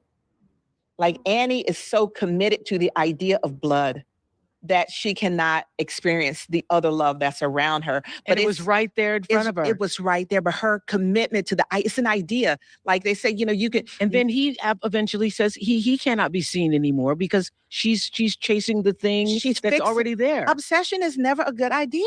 It's never. Yes. You've said that writing this novel gave you a deeper understanding of your own mother. Did it also give you a deeper understanding of yourself? Absolutely, because I came to understand in writing about this previous generation just how their experiences were so different than our own. Like there's some things that, you know, I like kind of blamed my mom for like not understanding my life. And I realize now, how could she understand my life? She grew up in a different world. She was born in 1943. How is she meant? I mean, the nature of progress is such that we are each in our modern lives living unprecedented lives. And you cannot expect other people to imagine the nuances of our unprecedented lives. And that's what I really came to see, that people do the best they can with the experiences that they have. And you have to give them some grace and credit for how hard they tried. Wow, that is such wisdom. And I love how you turn a phrase like on page 20, you say, my mother, rough as an emery board, looks like she was born to die. Yeah, poor Hattie. Yeah. How did you, so as you're thinking of my mother is rough or my mother is, challenged or my mother, how does that come to you? Rough as an emery board. Some of them come to me right away, but other times, once I'm in the zone, like when I'm in the zone of a book, if I touch something rough, I'll become more aware that I'm like, that's rough. I should use that somewhere. If I'm in the mode, I'm looking for metaphors. I'm looking for symbols. metaphors. But yes. we also have metaphors and symbols, all over our lives. But when I'm in the zone, I hear things everywhere. Like I'll hear a song lyric and it'll remind me of something in the book. Mhm. Or I also think of ways, how am I similar to my characters? I can never write about a character who has experienced the book is not autobiographical. None of my books are autobiographical, but I have experienced every emotion my characters have experienced. And I'm more aware of my emotions and how they feel and where they manifest in my body as I write. I love page 94. Me and Niecy weren't sisters and nowhere near twins. I didn't have what she got, nor the other way round. What you have the same isn't what binds you. Hearts grow strings because of what you know that's the same. What happened to you, that's the same. And when what you want is the same. Yes, that's what you're saying. You've already experienced what these characters have experienced in one form or another. Yes. And I mean, and even when they've done things that are shameful or embarrassing, I have to remember, and it also makes you humble in writing because you are not some perfect figure moving the people around, making them do what you think they should or punishing them for being naughty. You have to really think about the times when you were not in the right and how it felt to you and that you're still a good person. Then they too can be good people. They don't have to do everything right to be worthy of story. Brianna, where are you? Hello. Hi. Yeah, so I just wanted to say that this book felt tangible. I felt like I could touch it, I could hear it, I could taste it, I could smell it. It felt less like fiction and more like a real account of something that happened in the lives of my great grandmothers, my grandmothers, even my mother. And it really resonated with me, Annie and Vernice's predicament, because I also lost my mother as well. And even their friendship resonated with me because I had a classmate who also lost her mother and father that took me under her wing after she found out about my mother's passing and really helped me through. I identify with Vernice's desire to be like Mrs. McHenry, and her desire to break barriers, and create a different life for herself and her children and her children's children. And in doing that, sometimes you feel like you need to separate yourself from certain people or certain environments, so that you don't get pulled back into a place that you're trying so hard to escape from. My question to you is, could Bernice possibly have set better boundaries? Was she supposed to? Would that have saved her and Annie in the long run? I think, first off, my condolences to you and your mama. Thank you. I felt it when you said that. I think that you have to set boundaries with people that are toxic. Annie is not toxic, she's poor. And you can't cut people off for being poor because they don't have the opportunities that you have. Annie is a good friend to her, and Annie needed her help. And you have to help those who need your help if they're your friends, if you're close. And part of reaching across these differences in their lives are remembering what this friendship means. I don't think she should have had, I think her mother-in-law who's saying, you keep the people you used to know far away from you. And she tells her how she even pushed her sister away. I think that was a mistake. If you have a good relationship with your sister, I don't want a life that tells me I can't love the people I love. And I think that is the generational progress that I think that Bernice will make and that Mrs. McHenry is saying, you have to cut off your past. And I think Bernice says, or not. I'm not going to cut her off. I love her. And I think that's important, that we have to figure out ways to integrate the people we love into the lives we want, or else you're choosing between who you love and your ambition. And you shouldn't have to, and you don't have to. You just have to be, I think you just have to be flexible and open. Well, Leslie and Dr. Kelly, thank you so much for that, for sharing that. Leslie and Dr. Kelly in our audience, they've been friends since they were 4 years old. Did I hear? Friends since 4 years old. Tell us your story. Stand up, guys. Hi, ladies. Hi.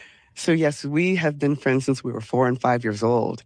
And our parents were members of a Black social club, the Consorts. Wide dresses all the way down. Yeah. And much like Niecy and Annie, we disconnected in our teenage years. But 25 years ago, we were reconnected when my aunt was battling pancreatic cancer and Kelly was on her rotation. So she walked us through the transition, and we have been thick as thieves ever since, sister friends reunited. Ever since. And we've gone the last 25 years, we've gone through the ups and downs, couple of marriages, couple of divorces, and all the stuff in between. And one of the things that really resonated with me about Annie and Niecy's story is how childhood wounds can, they can't help but to affect us in our lives. But sisterhood can really heal us if we let it, So we collaborated on this question. And, when you think about how women sustain friendships over decades, right? Over time and distance and failures and successes and loves, et cetera. What would you like for readers to take away? Yeah, what do you want all of us to take away from the relationship between Niecy and Annie that we can bring to our relationships? I think the main thing is to honor your relationships. Your friendships are as important as your romantic relationships, and they're as important as any other relationship in your life, and also may last longer because they can start when Absolutely. Well, right? also they can get started earlier also. But What you say, Gail? But this person who has seen you grow, and there is more of an expectation of acceptance among friends. Like your friend is not going to get mad at you because you look different as you get older. That's just not how friendships work. There is a more of an expectation of an unconditional acceptance. Yes. And I think that's the thing, though, is to nurture your friendships and value your friends. So many people, people like this, throw their friends away when other circumstances in their lives change. Can't do it. And that your friends are your greatest resource. I think that's what I would take away. Well, I was going to ask you, what did you take away? What did you take away? Well, this was just an amazing book for me. Isn't it? Took away, it made me call all my friends actually and say, you know what? I'm just calling you because I love you. I'm just calling you because, you were on my mind. And it made me take away the value, and it made me appreciate the value, like you said, of sisterhood and friendship, and really what that means throughout our lives. We were different people when we were 4 and 5 years old. We were different people when we were teenagers, and we're different people now, but we still have the same friendship. Yeah. And for me, it was taking away the affirming the belief of knowing and being known, the two most important boxes in our human experience, and that we can choose the people who know us, and we still have a call to share who we are with those that we come in contact with. So it just felt so life-affirming and hopeful, even in the end. Well, thank you. Thank you. Leslie and Dr. Kelly, thank you. Friends since you were 4. Let's hear from Golda. Golda, what do you want to say? Hi. I'm right here. Thank you so much, Oprah, and thank you, Tiari, for this book. I relate very, very closely to the characters in the book. My father was killed when I was a year old, and so I know that sense of longing that comes with losing a parent and wanting to know them, what they sounded like, what their laugh was like, how they walked. And so my question is about that. In the book, we see the characters being mothered by people who aren't their mothers. And in my life, I had father figures step in to fill the gap that my father left behind. But I've always wondered, was I fathered? is it possible to be mothered by someone who isn't your mother? Or is it just a substitute and never really the real thing? You know, I think that no one can ever compare to the imaginary parent in your mind. And so no real person can fill the gap of that imaginary person. That's one of the things I was working on in the book, how You're so smart. I do my Wow, are you best. smart? I do my best. Yeah. But, you know, I think about how that's why I have so many people saying to Annie, listen, Annie, I have a mother and it's not what you think it is. Yes. That she has, and she keep reminding of that, but she is so stubborn. She always says, you know, they keep telling me that I shouldn't look for my mother, but they have a mother. They don't know. But they're saying, actually, we have a mother, so we do know. We do know. Yeah. And I think that that is what's important, is to don't let an imaginary person dominate your life and keep you from having the satisfaction and completion that is available from real people. But real people have flaws. Wow. Thank you so much for that. Thank you. Thank you, Golda. There's a beautiful passage about love that you write where you say, we come to love people in many ways. Much is made of the burning love that hits like a smoldering remnant of a star hurled down to earth. I went, now, how long did it take to write that sentence? Yet this is not the only type of love anymore. Then the camellia is the only flower. There is the love that blooms from decency, and from that love, passion. I do believe that. I think that again, this burning love that's like a star hurled from the heavens, that's that imaginary person. That's that imaginary person. But real people can win you over in a lot of ways, and we can be so married to this other script. Love that blooms from decency. And from that love, passion. Yes, and you can, passion can develop. I think we think, oh, well, if you don't feel it that first day, it's never going to be there or it's not there. But I think that Niecy, with her experience of loss, she is open to different types of love. She even says, I think of another character of Joette, that only that's privilege that makes you think you can only be happy if things work out exactly the way you wanted them to. But there's a range of happiness. And if you can accept that there's a range, there's a way higher chance that you'll find it. How does writing a book like this open up the aperture of your own life?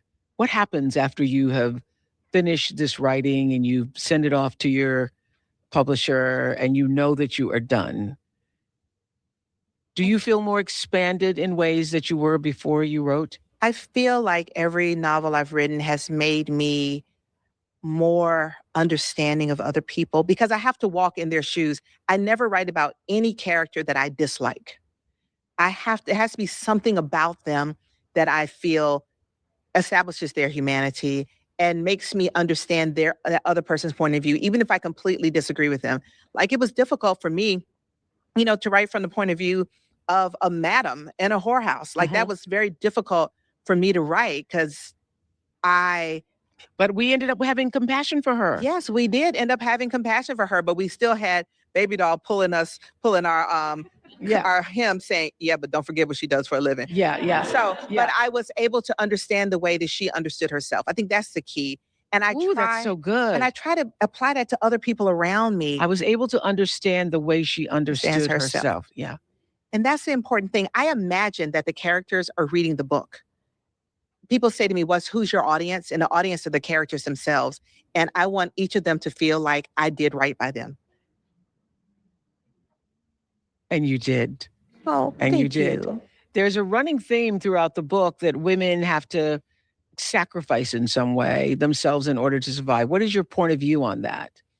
I mean, I do think that, sacrifice, that just sounds so like, I don't know, almost like, like in those, like something someone's going to do at an altar. They're going to a sacrifice. Okay. But I do think you have to compromise. Give up some things. Yeah, you have to compromise. But I mean. Everyone, to be in a relationship is by its nature a compromise. The thing is that you have to be in a situation where everyone involved, everyone is compromising. The problem comes in when only one person is compromising. And perhaps that's when it becomes a sacrifice. But that's the thing. Like, Annie compromises to be in Niecy's wedding. And Niecy has to compromise to remain friends with Annie. Like, they have to give.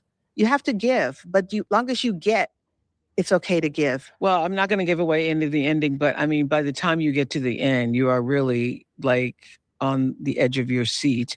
It is, yes, when you get there. I was stressed as well. Were you stressed as well? I was like toward the very end, I was not sleeping.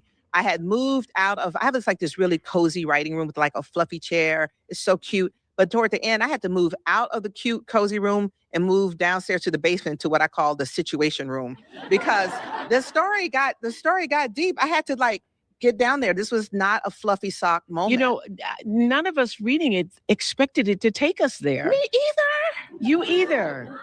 I was like, oh, yeah, that's how that went down. But I feel that when I get to the end, I look back at it, I can find places, clues I had left myself that I didn't even see. Oh, I love that. Places. Yeah, clues look, and I you was didn't like, even see. I was like, okay, yeah. Yeah. That's how I feel. But I finished it on a plane. Actually, the very final paragraph or two was written on a plane. I was on my way back from London, and I burst into tears. I just burst into tears. And the lady beside me, she burst into tears, but she was drinking.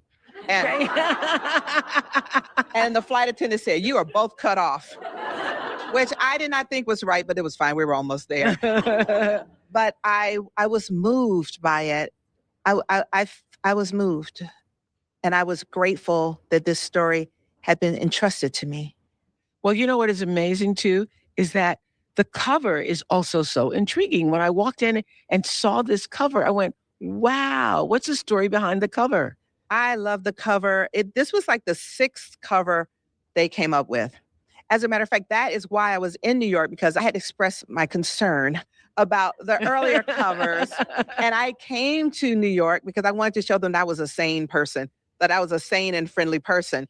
And right before I got to the offices, they sent me this cover and I felt seen. I was like, yes, this is the story. This is the honeysuckle from their hometown. I love that the word kin is so big. I like the flowers. I like the softness of it, because so often Black women's lives are not associated with softness. And so I appreciate us owning those flowers and that word kin. Did y'all find this book at least a little bit funny? I thought it was a little bit funny. Every reference to trifling. Every reference to trifling, yes. I thought it was funny a lot. I thought their entire experience at the brothel was pretty funny. Yes. I thought that was pretty funny. You know where I got the idea for the brothel? How? I was in Pompeii. Did you know they had a lot of brothels in Pompeii? I did not know yes, this. It's like a whole thing. Like how we have CVS's, they have brothels. And the tour guide just offhandedly said that the place where the brotheling took place was uncomfortable on purpose so that the people would leave. Really? Yes, they did not want you, spending too much time lingering. And they would, and I thought that is so interesting. And the next thing I knew, when I sat down to write, there it was. It showed up. It showed up. And so you were saying that when you're in the zone, when you touch something and it's rough, or when you're in the zone, things come, it sounds like at a higher vibration, higher frequency. I can hear it in a different way. Like it almost feels like there's an echo when the man said, "This is a brothel." It's almost like I heard brothel. And I was ready to go. I didn't need to see anything else. I felt like you've seen a little bit of Pompeii. You've seen enough. I need to get home and work on my book. And work your book. And so as a writer, have you always been in observant mode? Do you think you see the world differently than the rest of us because you're always looking for the story? I don't know if I see the world differently, but I think I do something different with what I do see. I write in my journal every morning, no matter where I am. If I don't have it with me, I'm frustrated and sad, and I might just jot down a little something on a notepad in the room. So for me, it's almost like if I don't write it, I haven't fully thought about it.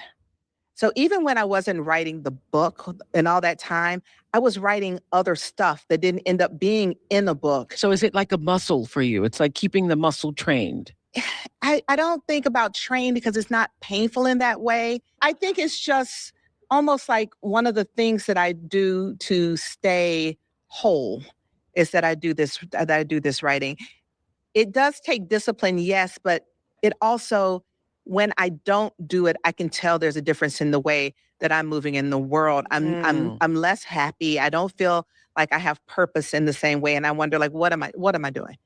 But when I'm writing, I know what I'm doing and I know why I'm doing it. And I feel so fortunate that I figured out that I wanted to write when I was such a little child, that I just feel blessed to have always known what my passion was.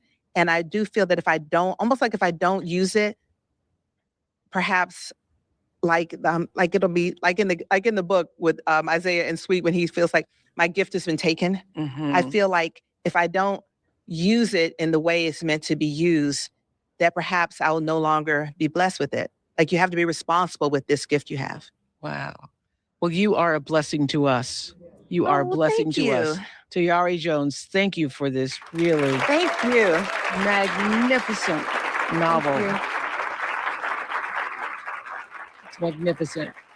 Ken is available wherever books are sold, and I recommend getting a copy for your best friend too, or your next of kin, and read it together. I'm telling you, because you're not going to want to give up your copy. So thank you, everybody. Tayari Jones and Ken. So good. Thank you. You can subscribe to the Oprah Podcast on YouTube and follow us on Spotify, Apple Podcasts, or wherever you listen. I'll see you next week. Thanks, everybody.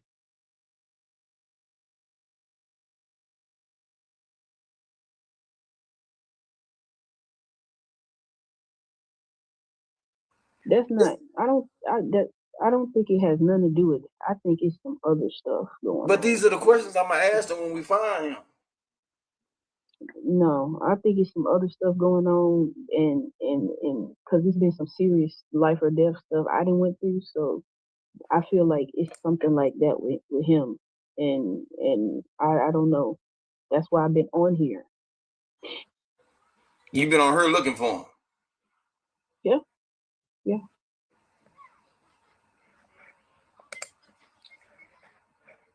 So are you fine though? Are you fine or no? I'm safe, I'm not in the best situation, but I'm safe. No, baby, I'm talking about, is your body fine? Like, is you sexy? Okay, I'm gonna drop down now because you do. I'm just saying. Listen. I'm trying to figure out why would he leave you? Because you seem like a nice, peaceful soul to me. Maybe he heard I'm crazy from like how all these other people be saying. So are you crazy? Shit, maybe I am crazy. No, we're not talking about a maybe. Are you crazy? You know if you're crazy. I can get crazy. If you try me, I can get crazy. If you disturb my peace, if you threaten my life, if you threaten my child's life, if you threaten people that I love, like if you lying on me, if you spreading rumors, if you talking bullshit, if you trying to mess with me, I will get crazy. If I'm a lone wolf, I can be by myself. I can survive on my own. I can do shit myself. But if you trying to play me or you on some weird stuff or anything like that, yeah, I could get crazy. Yeah, but I'm not just out here just messing with people doing. I'm not out here just doing stuff and I'm just, oh yeah, I'm a loony bone or some shit like that. I can get crazy if you mess with me, because I don't need nobody. I done been on my own majority of my life, so when people play games and stuff or be on bull crap, I'm not with that. So is that why you at the library right now? Are you doing research on them, trying to find them? Well, I'm at the library because like I'm in a shelter right now and they won't let us have our phones. So I come here to use my phone, make my phone calls, handle my business, stuff like that. Stuff like that. Yeah. But I'm good. No, I'm good. I done been through this before. I'm good. I'm straight. Well, where's the baby? Just like, that's what I'm saying. My family. So I ain't even trying to get into all that, but my family got her because of some bullshit, because of me being homeless, because Responding to emails takes time, but not with Grammarly. In a few clicks, Grammarly's generative AI drafts professional, relevant replies that sound like you. Download it for free at Grammarly.com.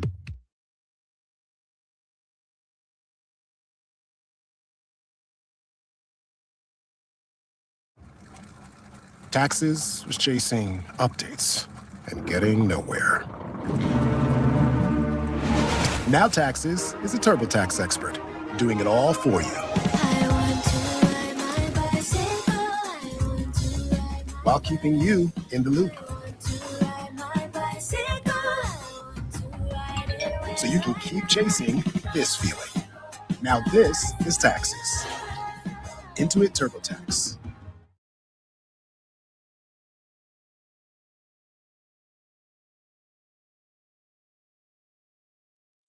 On paper, I am crazy because I tried to take my own life, but I've tried to take my own life because of the things I've been through and lack of my family support. And they basically used that against me, got the baby, and now they talking about they don't even want the baby because I be checking on the baby and they be complaining and stuff. And I'm just like, give me back my baby. So now I got to get back on my feet so I can get my baby back. Because on paper, I am considered crazy because of I have mental stuff that I've been through, but hell, I had a hard life. Anybody who went through the stuff I've been through, especially by myself, you wouldn't want to be here either. You know what I'm saying? Like I done been through, and I ain't trying to get on here and talk like this, but I mean, Well, look, I don't even want to joke. I was joking at first. Now I want to be serious. I'm sorry for being funny a while ago. Is it a way we can help you? just pray for me. That's all I ask. Just pray for me. Oh yeah, I was on Captain Live, and it was some stuff like it was some violent stuff that happened. That's another reason I'm trying to get my baby back because they gave her to them, but it's like on paper they look good. Like on paper, my sister don't have no record or wasn't none in her system, but I know these people. Like it was some stuff that didn't happen in that house, so they gave the baby to them. And because I'm homeless, but I'm homeless because of them. Like it's just some other shit going on, and I'm working on that. But I'm doing what I need to do to get it together. It's sounding like it's favorable, you know.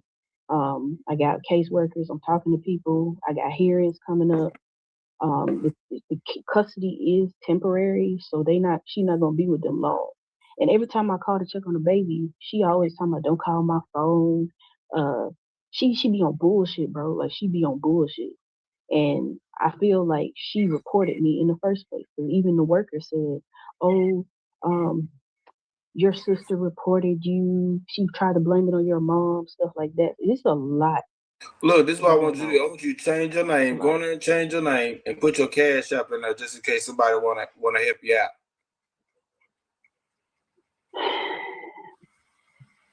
Look, I'm finna get my taxes. I'm straight. Listen. I understand you finna get your taxes, but I'm pretty sure if you're in a situation, you already got some shit that you need to do with your tax money. You feel me? So just put your cash out where your name is, so you can get some extra help. You feel what I'm saying? Ain't nothing wrong with a little extra help. All right. Mm-hmm. I'm sorry you going through that. I'm sorry. Well, I mean, I ain't come on here to vent or nothing like that, but I know, but I talk shit and I laugh a lot. It should be funny, but I'm sorry because I shouldn't have laughed. I was being funny at first, but now you got me rethinking everything, and I just want you to be okay. Yeah, I'm used to the trolling. That's one thing about it. I mean, I didn't get used to it, but yeah, I was just trying to find that Fred person because I'm trying to get answers on that too. But yeah, damn, Fred. Fred ain't shit. Fred, we ain't worried about Fred no more. We gotta find a way to get you into a place with a good job and stable so you can get your baby back.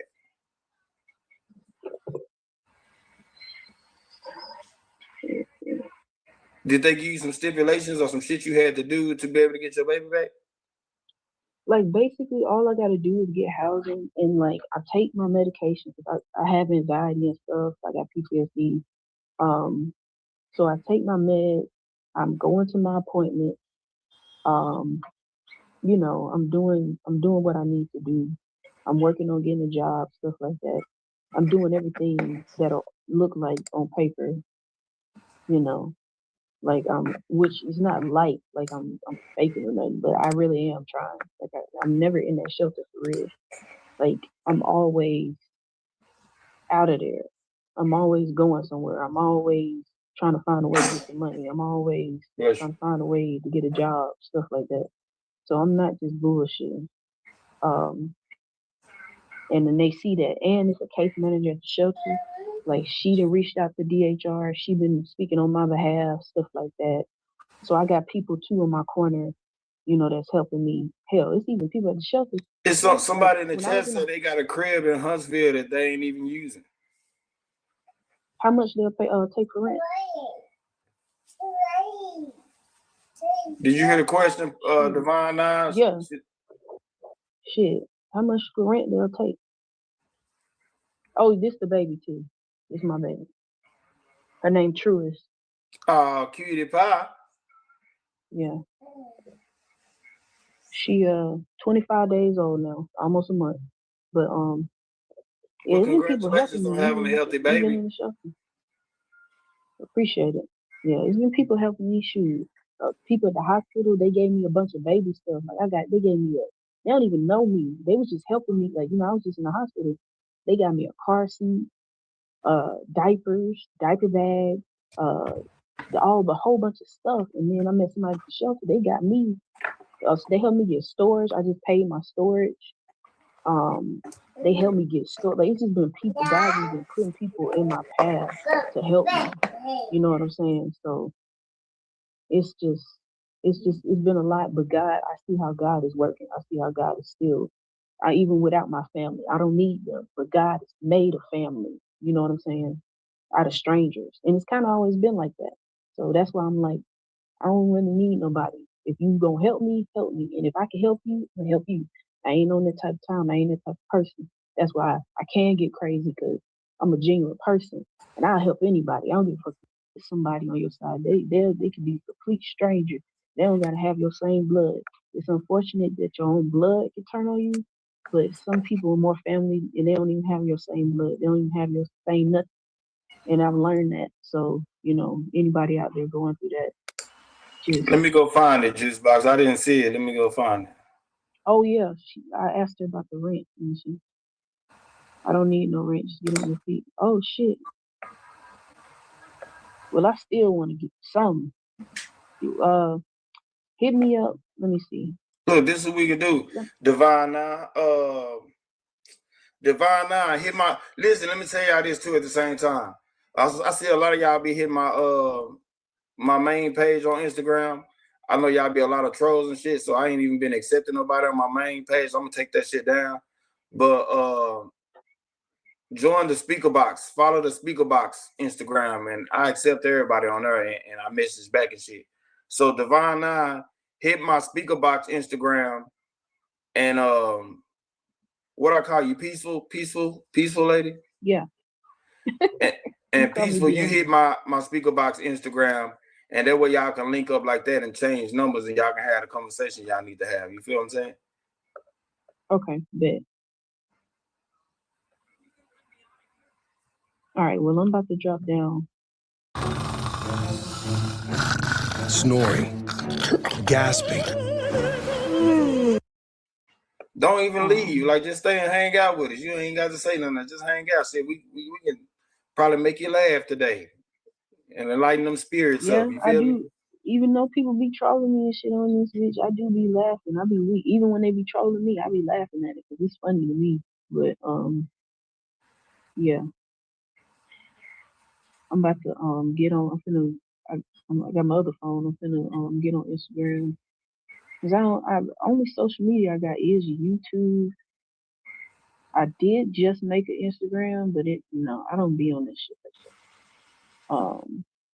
Yeah, bless her Island. She in Texas. Where you say you was at, baby? In No, I'm in Huntsville, Alabama. Yeah, that's Texas, ain't it? Huntsville, Texas. Nah, Huntsville, Alabama. Oh yeah, that's right, Huntsville. Okay, my bad. I'm thinking about Huntsville, Texas. My bad. She ain't Alabama. Bless Island.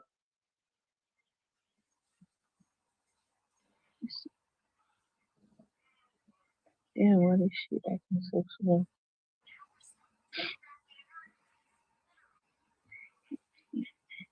And regardless of what people were saying earlier, I know they were saying you was crazy and shit, but shit, I'm crazy too. You feel me? And sometimes Yeah. the shit you going through in your life can make you act out and make you be crazy. You feel me? Sometimes that shit just be a lot on you. Yeah. Yeah. Especially when you're going through it yourself. Like, I don't know. Maybe it's best that my baby daddy wasn't there because things could have got worse. And this is my first kid, so maybe I needed to go through this, by myself. And I feel like it made me stronger. I feel like it made me better as a person. And even her not being here is probably for the best. Even though they got an area for moms and babies, I don't think I would have won. Why is it not working, baby?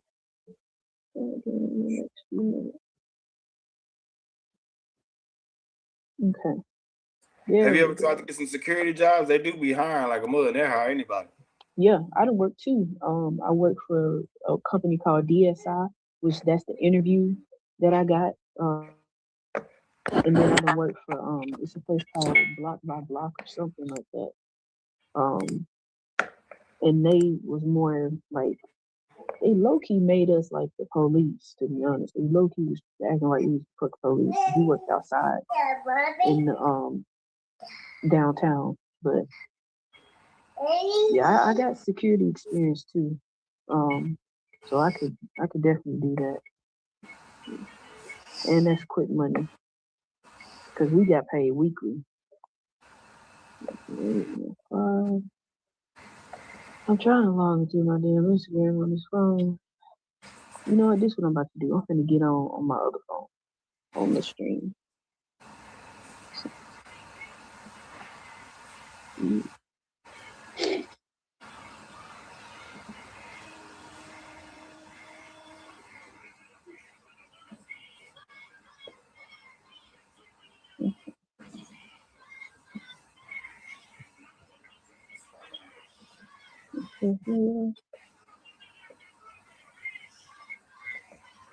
Okay, there we go. Okay. Now I can join. Yeah. Now I see what y'all talking about. I'm talking low as hell. And it don't help that I'm sick. That's probably sound crazy.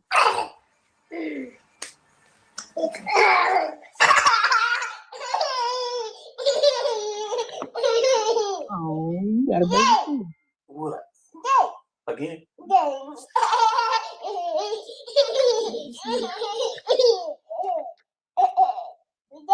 Again?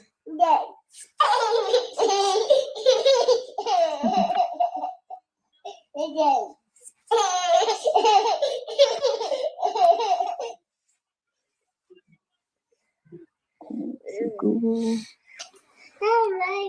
You see that lady? Say hey. Oh. Say be strong. Oh my God. Please don't make me cry over here. You gonna have me bawling up in this library. You know, sometimes we need to. You feel what I'm saying? Oh, I definitely have had my days too. I know I need to. I want to. It just won't come out.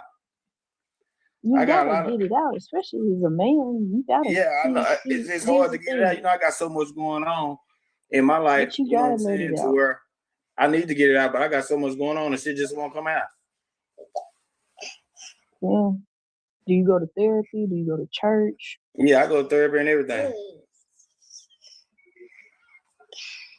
Do you go to church? Yeah. Well, I mean, I know for me, I cry. Marker. My earliest memory of playing tennis is with my dad. What you talking about, Willis? What's good? Okay.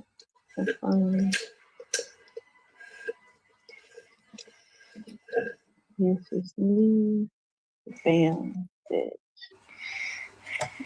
Was it good? You liked it? You want some more? I bet you do. You drink up all of them juice, you know that? It's giving me a hard time all of a sudden on my phone.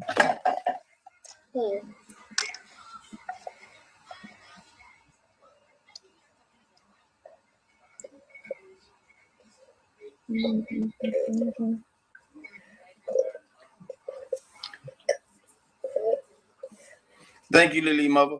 I would have been showed y'all my son, but you know that he gonna be somebody avatar as soon as I show him, so I don't even do it. Yeah, motherfuckers be weird on the internet. Oh, I shouldn't be touching my face. Okay, I'm finna join on my other phone so I can be able to do stuff. What's your name on that? What? On Instagram. On my Instagram? See, it was just a quick little thing I made, so I don't even fucking know. It's probably just a bunch of random numbers. That's what I'm I can trying to do. do. Just message me and let me know it's you. You know what I'm saying? Because I gotta add you. Yeah. Right. I'm finna get on my other phone. What's up, Big Red Diva? Okay. So you gonna see me? So you want me to leave you up? You want me to leave you up on this one or the other? On the other one.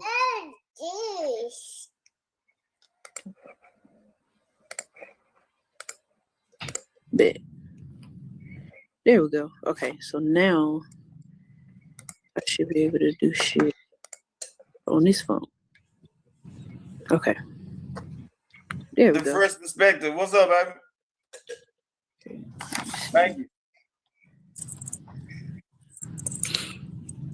Okay, do it on there. Alright. Sorry it took me so long. This shit. Hey, Juicebox, look at this comment on the screen.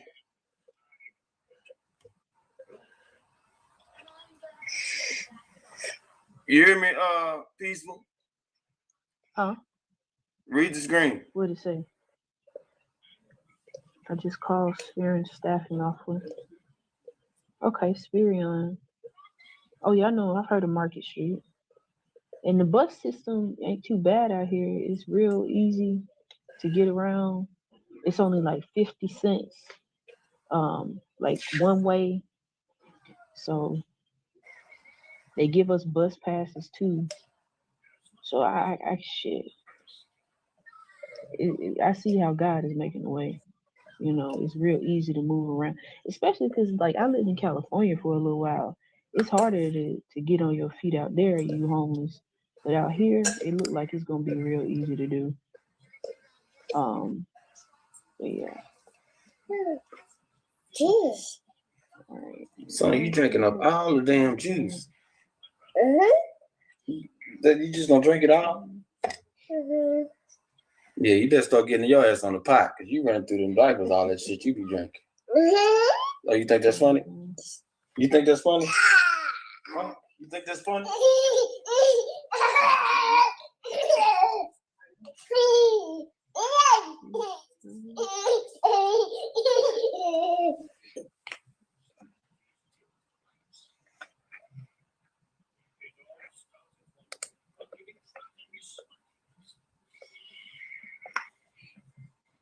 Juicebox was trying to say you might want to head up there, but she said herd up there, but she meant head. It's okay, Juicebox. Players fuck up too.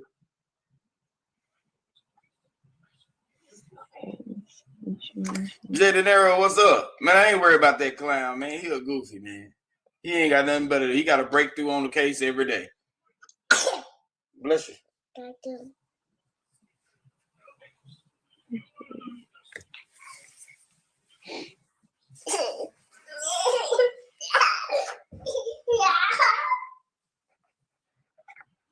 Me. Yep, I'm here. What you doing? Nothing.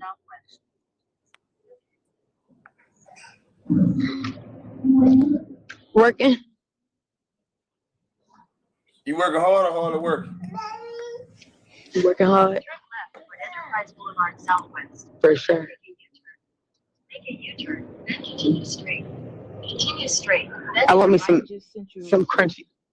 crunchy chicken though. I know that. It's about that time for some crunchy chicken. You talking about that red place with that hard ass biscuit? The stop sign. Turn left onto McDougal Drive. It depends on where you're at. It be like at stores, at gas stations and shit. Yep. Yep. The In chicken Baltimore, be they, good, but them biscuits be hard than a motherfucker. yeah, I don't be worried about the biscuit. Can't worry about it. You can't have everything.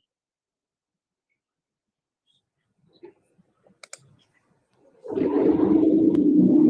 right, I just sent you a question. Big red deal. You look like you smoke a lot of weed. You look high in this picture.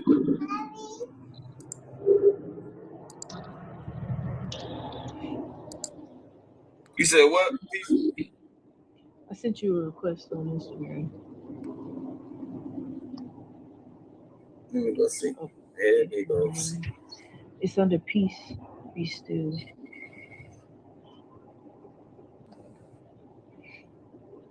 Damn, as soon as I pop up, I got 2 new messages from Gina.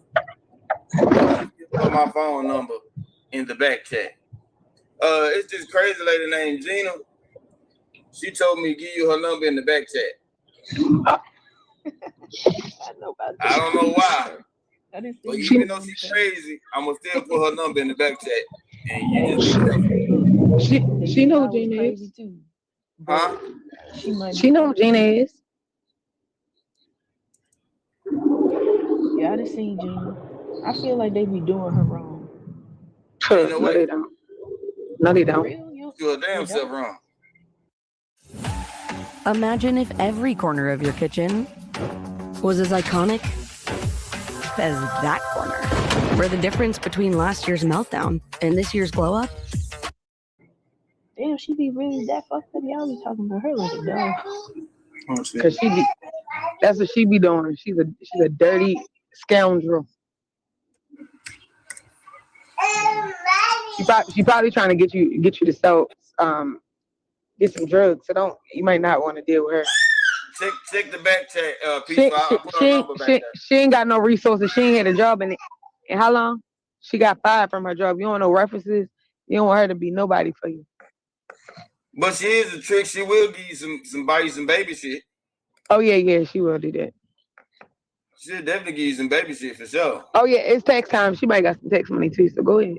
No, for real. Oh my god. Big Red said, Big Red D, I'm smoking right now. Let's go then. I wish I could. Indica sativa. Yeah, don't tell her too much. And be careful when you talk to her, okay?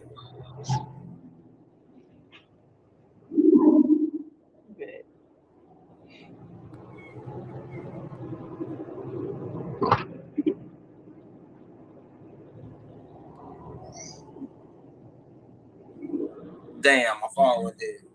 Oh, dang. I thought I had this bitch on my charger, man.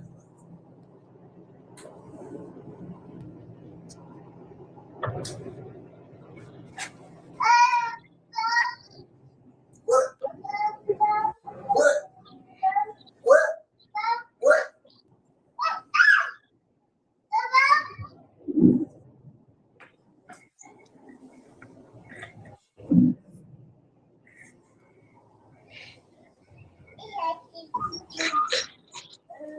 Yeah, she said that's why she hit the library to do some applications and reach out to some people.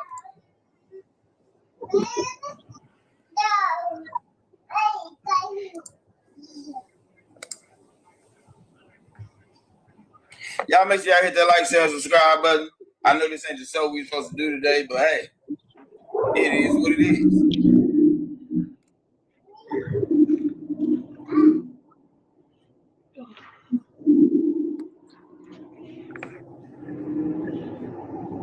Oh yeah, you got Discord, Peaceful?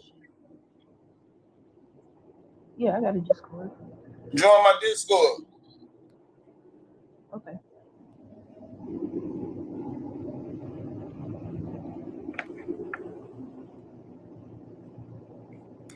And Harper said, don't tell Gina nothing because she'll use it against you if you stop talking to her. So just be careful is all I'm saying. Be careful.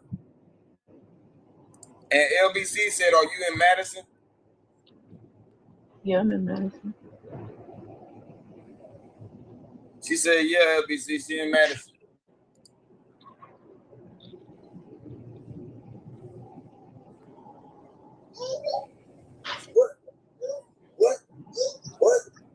What? heard of owner status before. Why I gotta be slow, Cicero? Huh? I'm asking him why I gotta be slow. Okay, I ain't hear you say it again. You low. I said I'm asking somebody why I gotta be slow. Head toward Great Southwest Parkway Southwest. Yeah, fuck them people. You can't worry about them people. They're gonna always have something to say.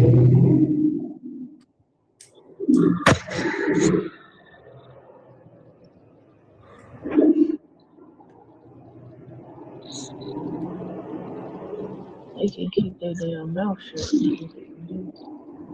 Yeah, you can't pay them no mind. This is what they do all day. They ain't got nothing else to do. Just fuck the people in the chat. They got some negative shit to say. Just let them have it. When you react to them people, it just feeds their demons.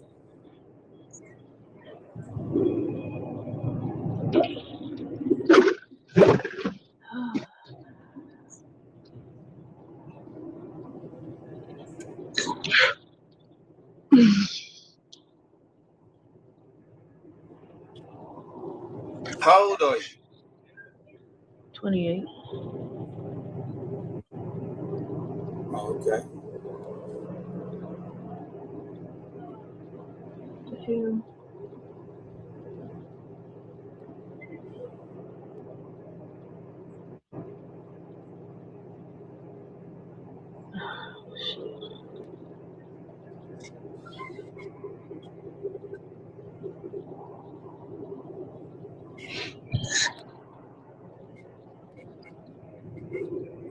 Me, where you at right now? ChatGPT is great for quick answers, but when you need writing expertise, Grammarly is my go-to tool. Where am I? Did you ever get that water off? No.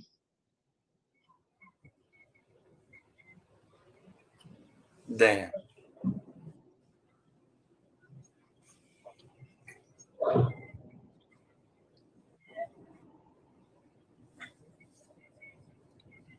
So what you gonna do? Say fuck it? They denied that they what they did. They rejected the load.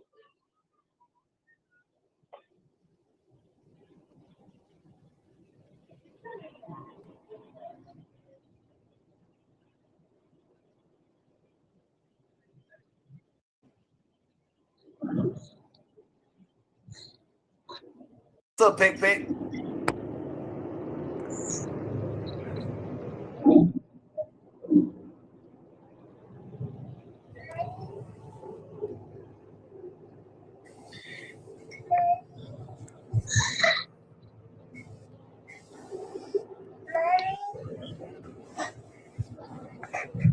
Ain't your mama, nigga. I'm your daddy.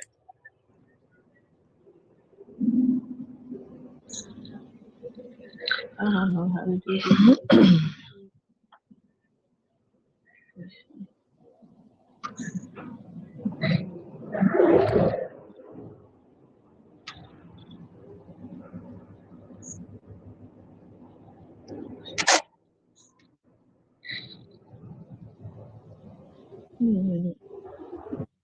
Oh, I see.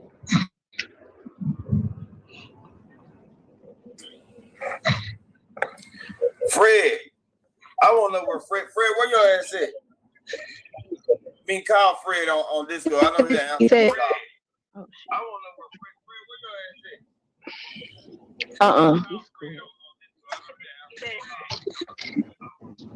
You call him. He ain't answer me. Oh, my phone dead. I'm trying to charge it right now. Where is this? I'm not starting it. Oh, wait, I'm looking at it right now. I'm not even starting it. Nope. Absolutely the fuck not.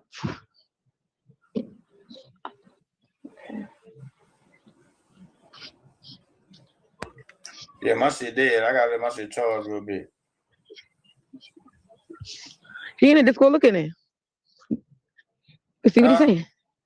I can't. I said my phone dead. I said, look in the Discord, see what he's saying.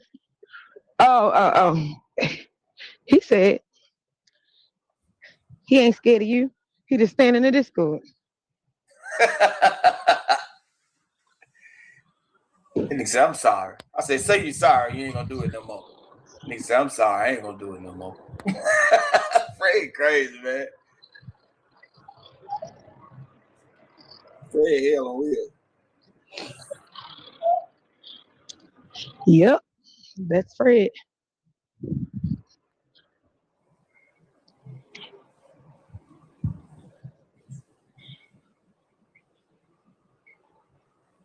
Hold on, let me see what he said. Now, he said, Book is going. Book said, Fred, you soft. Hey, what's your cash app again? Peaceful. It's DLF. It's Say my it again. name. I can't hear It's you. my name. It's my name. The Death Prosperity. Yeah. Change your name, baby, back to your cash app. It is. Thank you guys, girl, for that membership. Thank you, baby. Oh, I was telling God, girl, she like reading books. You said what? Did you like reading books? You should do Oh, it. yeah, I love reading books. She read books? She got a book that just came out. Oh, that's baby. Okay, hey, girl. What's up, I was telling the her, real Candace? I was telling her that they was over there thinking I was playing, but I was saying that I was telling them that you like books. I was trying to tell you this the other day. Yeah, I talked to her. I reached out when she reached out. I talked to her.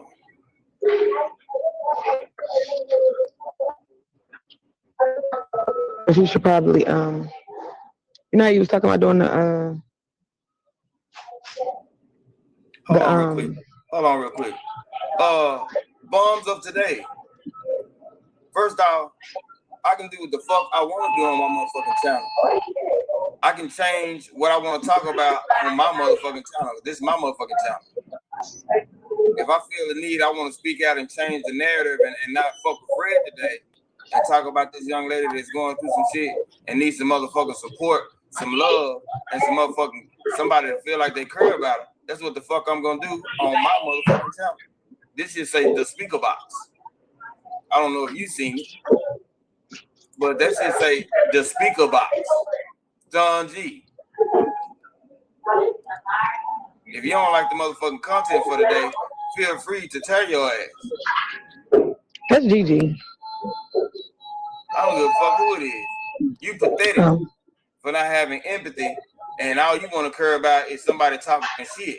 Fuck what you talking about. Eat my mouth. But she was talking about she's talking about when you went to Mahesh. She was on the panel.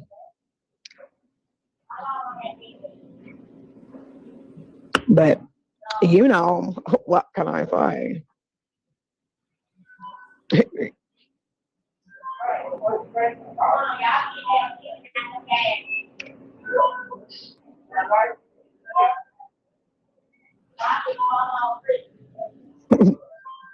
Yeah, I be sick of people. People be crazy. I hate to know you, some of you motherfuckers in real life, because I know y'all wouldn't have a nigga back. Nothing. Jerry Elmore, what's up, homie?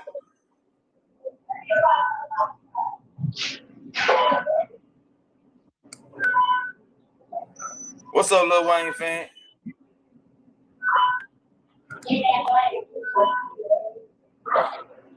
Man, y'all don't have no heart, no compassion. Y'all don't have shit. If it ain't drama, y'all don't be interested.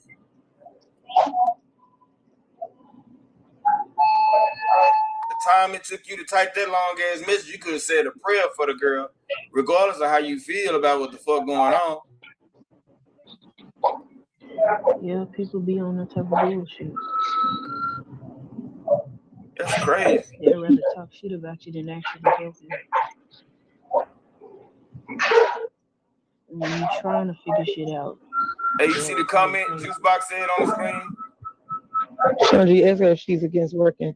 If it's Nope, place I'm not at all. I already talked to the dude at DQ down the street. Where you at again? I'm in Huntsville. Alabama. Mm-hmm.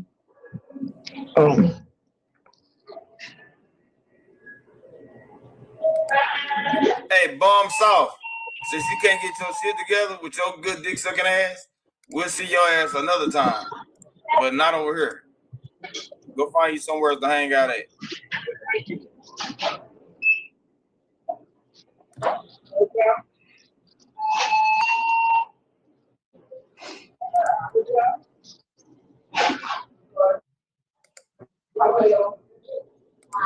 Tim's out. What's good? What's good?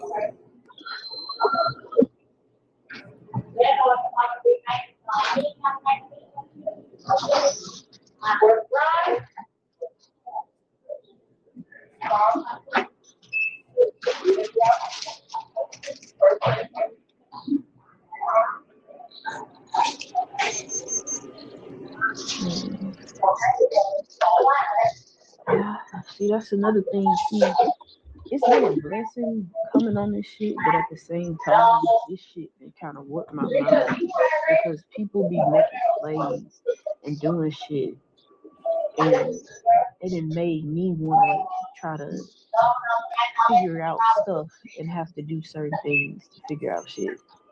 Because everybody thinks in a manipulative way. It's like that fucking 48 what is that book? 48 Laws of Power. It's like they think in that type of way. Even in real life, it's people you could tell they think in that type of way. And I'm just like, where's the empathy? Where's the compassion? Why you automatically thinking about how you can manipulate somebody? No, for real. Hey, won't you try to make your YouTube channel and call it The Peaceful Journey? And you get you some subscribers over there and monetize your channel. You know what I'm saying? There can be some extra shit going on for you. I actually had a channel because I do like readings, like tarot card readings. Oh no, we ain't talking about no tarot cards over here. We ain't talking. I don't mean to cut y'all. We ain't talking about no tarot cards and shit. Yeah, but you mean like motivational type stuff? Yeah, just showing your journey. You know what I'm saying? Yeah, but I just see. I don't know. I usually like before this stuff, before I came on here and all this and going through this stuff, I'm a very private person. You know what I'm saying? So, I mean, I maybe. Thank you, Tim's House, for that membership.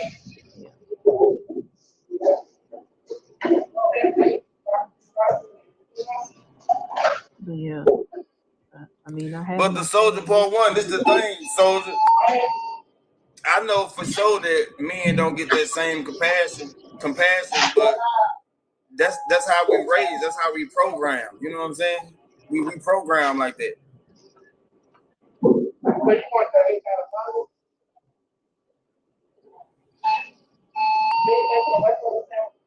You see the comment on the screen? Rip. Okay, bet. You got Instagram, Rip? Rip, look, can you hit the okay, let me say this to everybody, not just Rip. If y'all want to hit the panel, I won't bring you on stage, but you can message her in the back chat and exchange or give her any information that y'all need. Or y'all can just hit my Instagram at the speaker box 1111, and I'll try to tap y'all in with each other.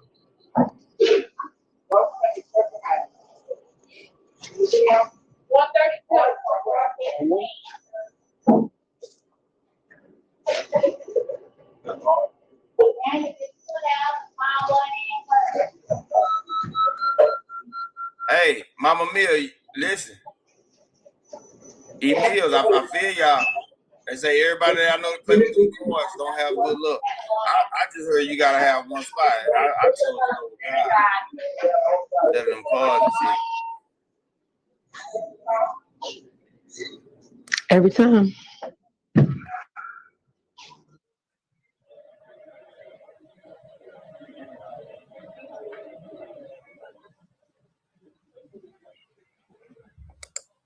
You told Harpo, thank you.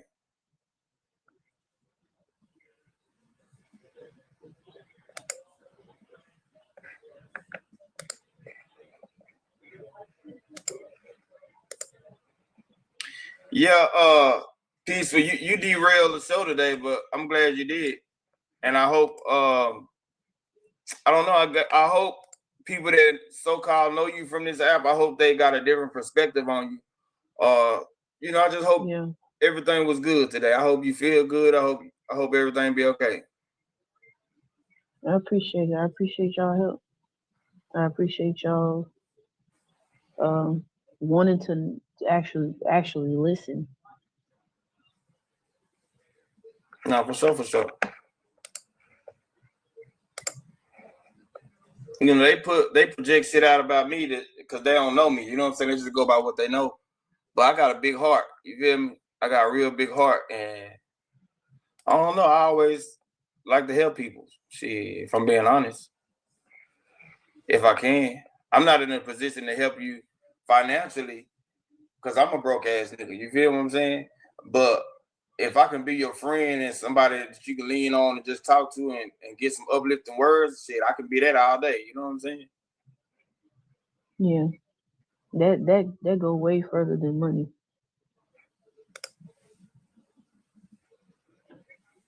Like having people that actually genuinely care about you, people who especially who look out for you spiritually, people that actually help you to learn and grow, that go way further than money.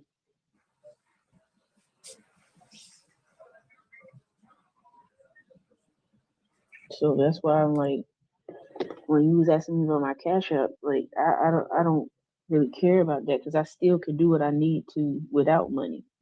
Without money, I can still make the moves I need to make. It's people who didn't help me, and I ain't had a dime in my pocket, but I still was able to get it. But I still no, not right now. But I've been applying for Indeed and stuff like that. Rip, you couldn't message me. Really My phone dead. I gotta add you, Rip.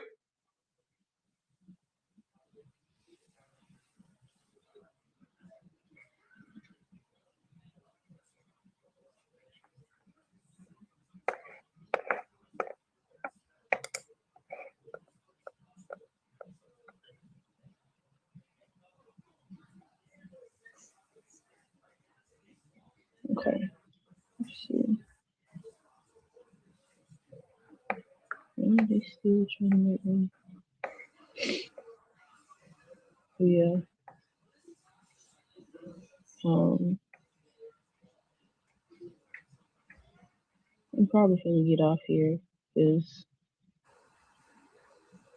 I want to get on the computer so I can do things better. Because I have my other phone, but No, I can dig it. Go on, do your thing. Have a good day and stay prayed up. You hear me? yeah, I appreciate y'all. No, for sure. I appreciate you for coming through. All right. Y'all later. Have a good one. Every day, millions of Americans like me go to work, making products you can rely on from brands you trust. Fred, back to your scary ass.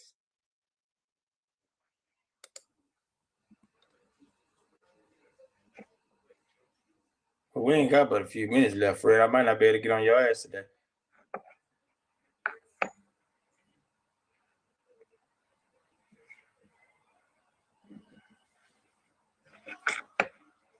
Hey, I think I need to start back doing my bedroom secrets. What y'all think? Your what? My bedroom secrets, member only live.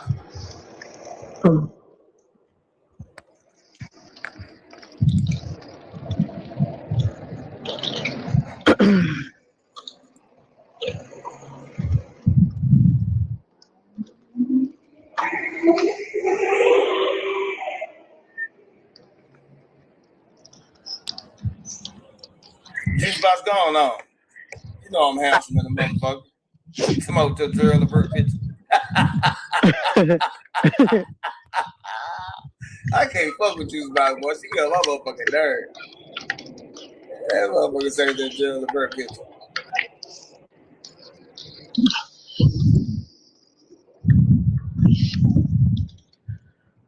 Whew. What you gonna name it? Well, But that's what bedroom it's called. secrets. Yeah, that's Oh, what it's that's what it's called. called. Bedroom secrets. But you don't keep shit a secret. I do keep secrets. Shit. I ain't telling none of yours. Shit. Ain't got nothing to do with me.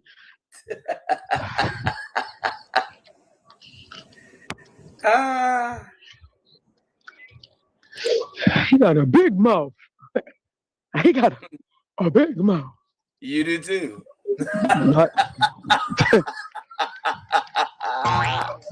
See?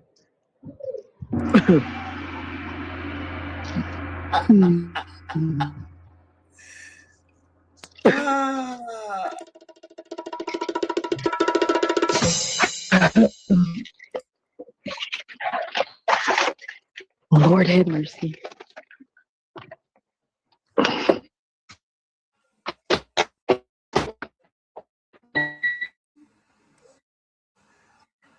And then I'm back. Smashing on your talking vegetable. What? I don't know what Soldier talking about.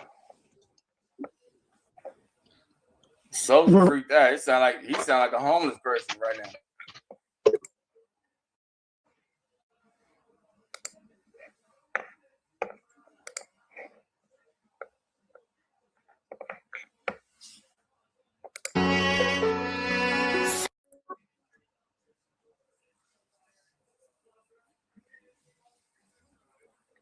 Look, yeah, it's time for us to get out of here. Mick, you got something you want to say?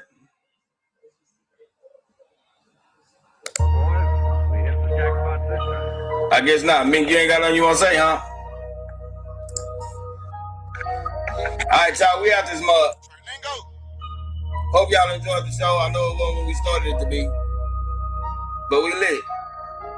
From a chain and you won't get your wrist back, big dog. I ain't never ever had shit snatched. Shit, you would never ever get your bitch back. Pull up in the all black, Hellcat, bad bag, brand new Birkin bag. She ain't never had that big lips, little waist. I like 'em with that ass face. Young nigga in the trap, got big rat, took her life, fell off, now I'm back at it. This shit stand on the table, I don't got no manners. Pull off with a bouncer, my nigga Jurassic. I like Jurassic, my dog, yeah, apes. When you know with banana, bad fire, she managed. Bitch, do not panic, don't take off your panties, match the gas, then advantage, collateral damage. I heard this bitch, I like Brady and Manning. Don't turn up my savage. Stood in the truck, got my racks up. I'm with Shacko Sinatra. You play with the keys. You do what you want when you pop it. I paid the price for this shit.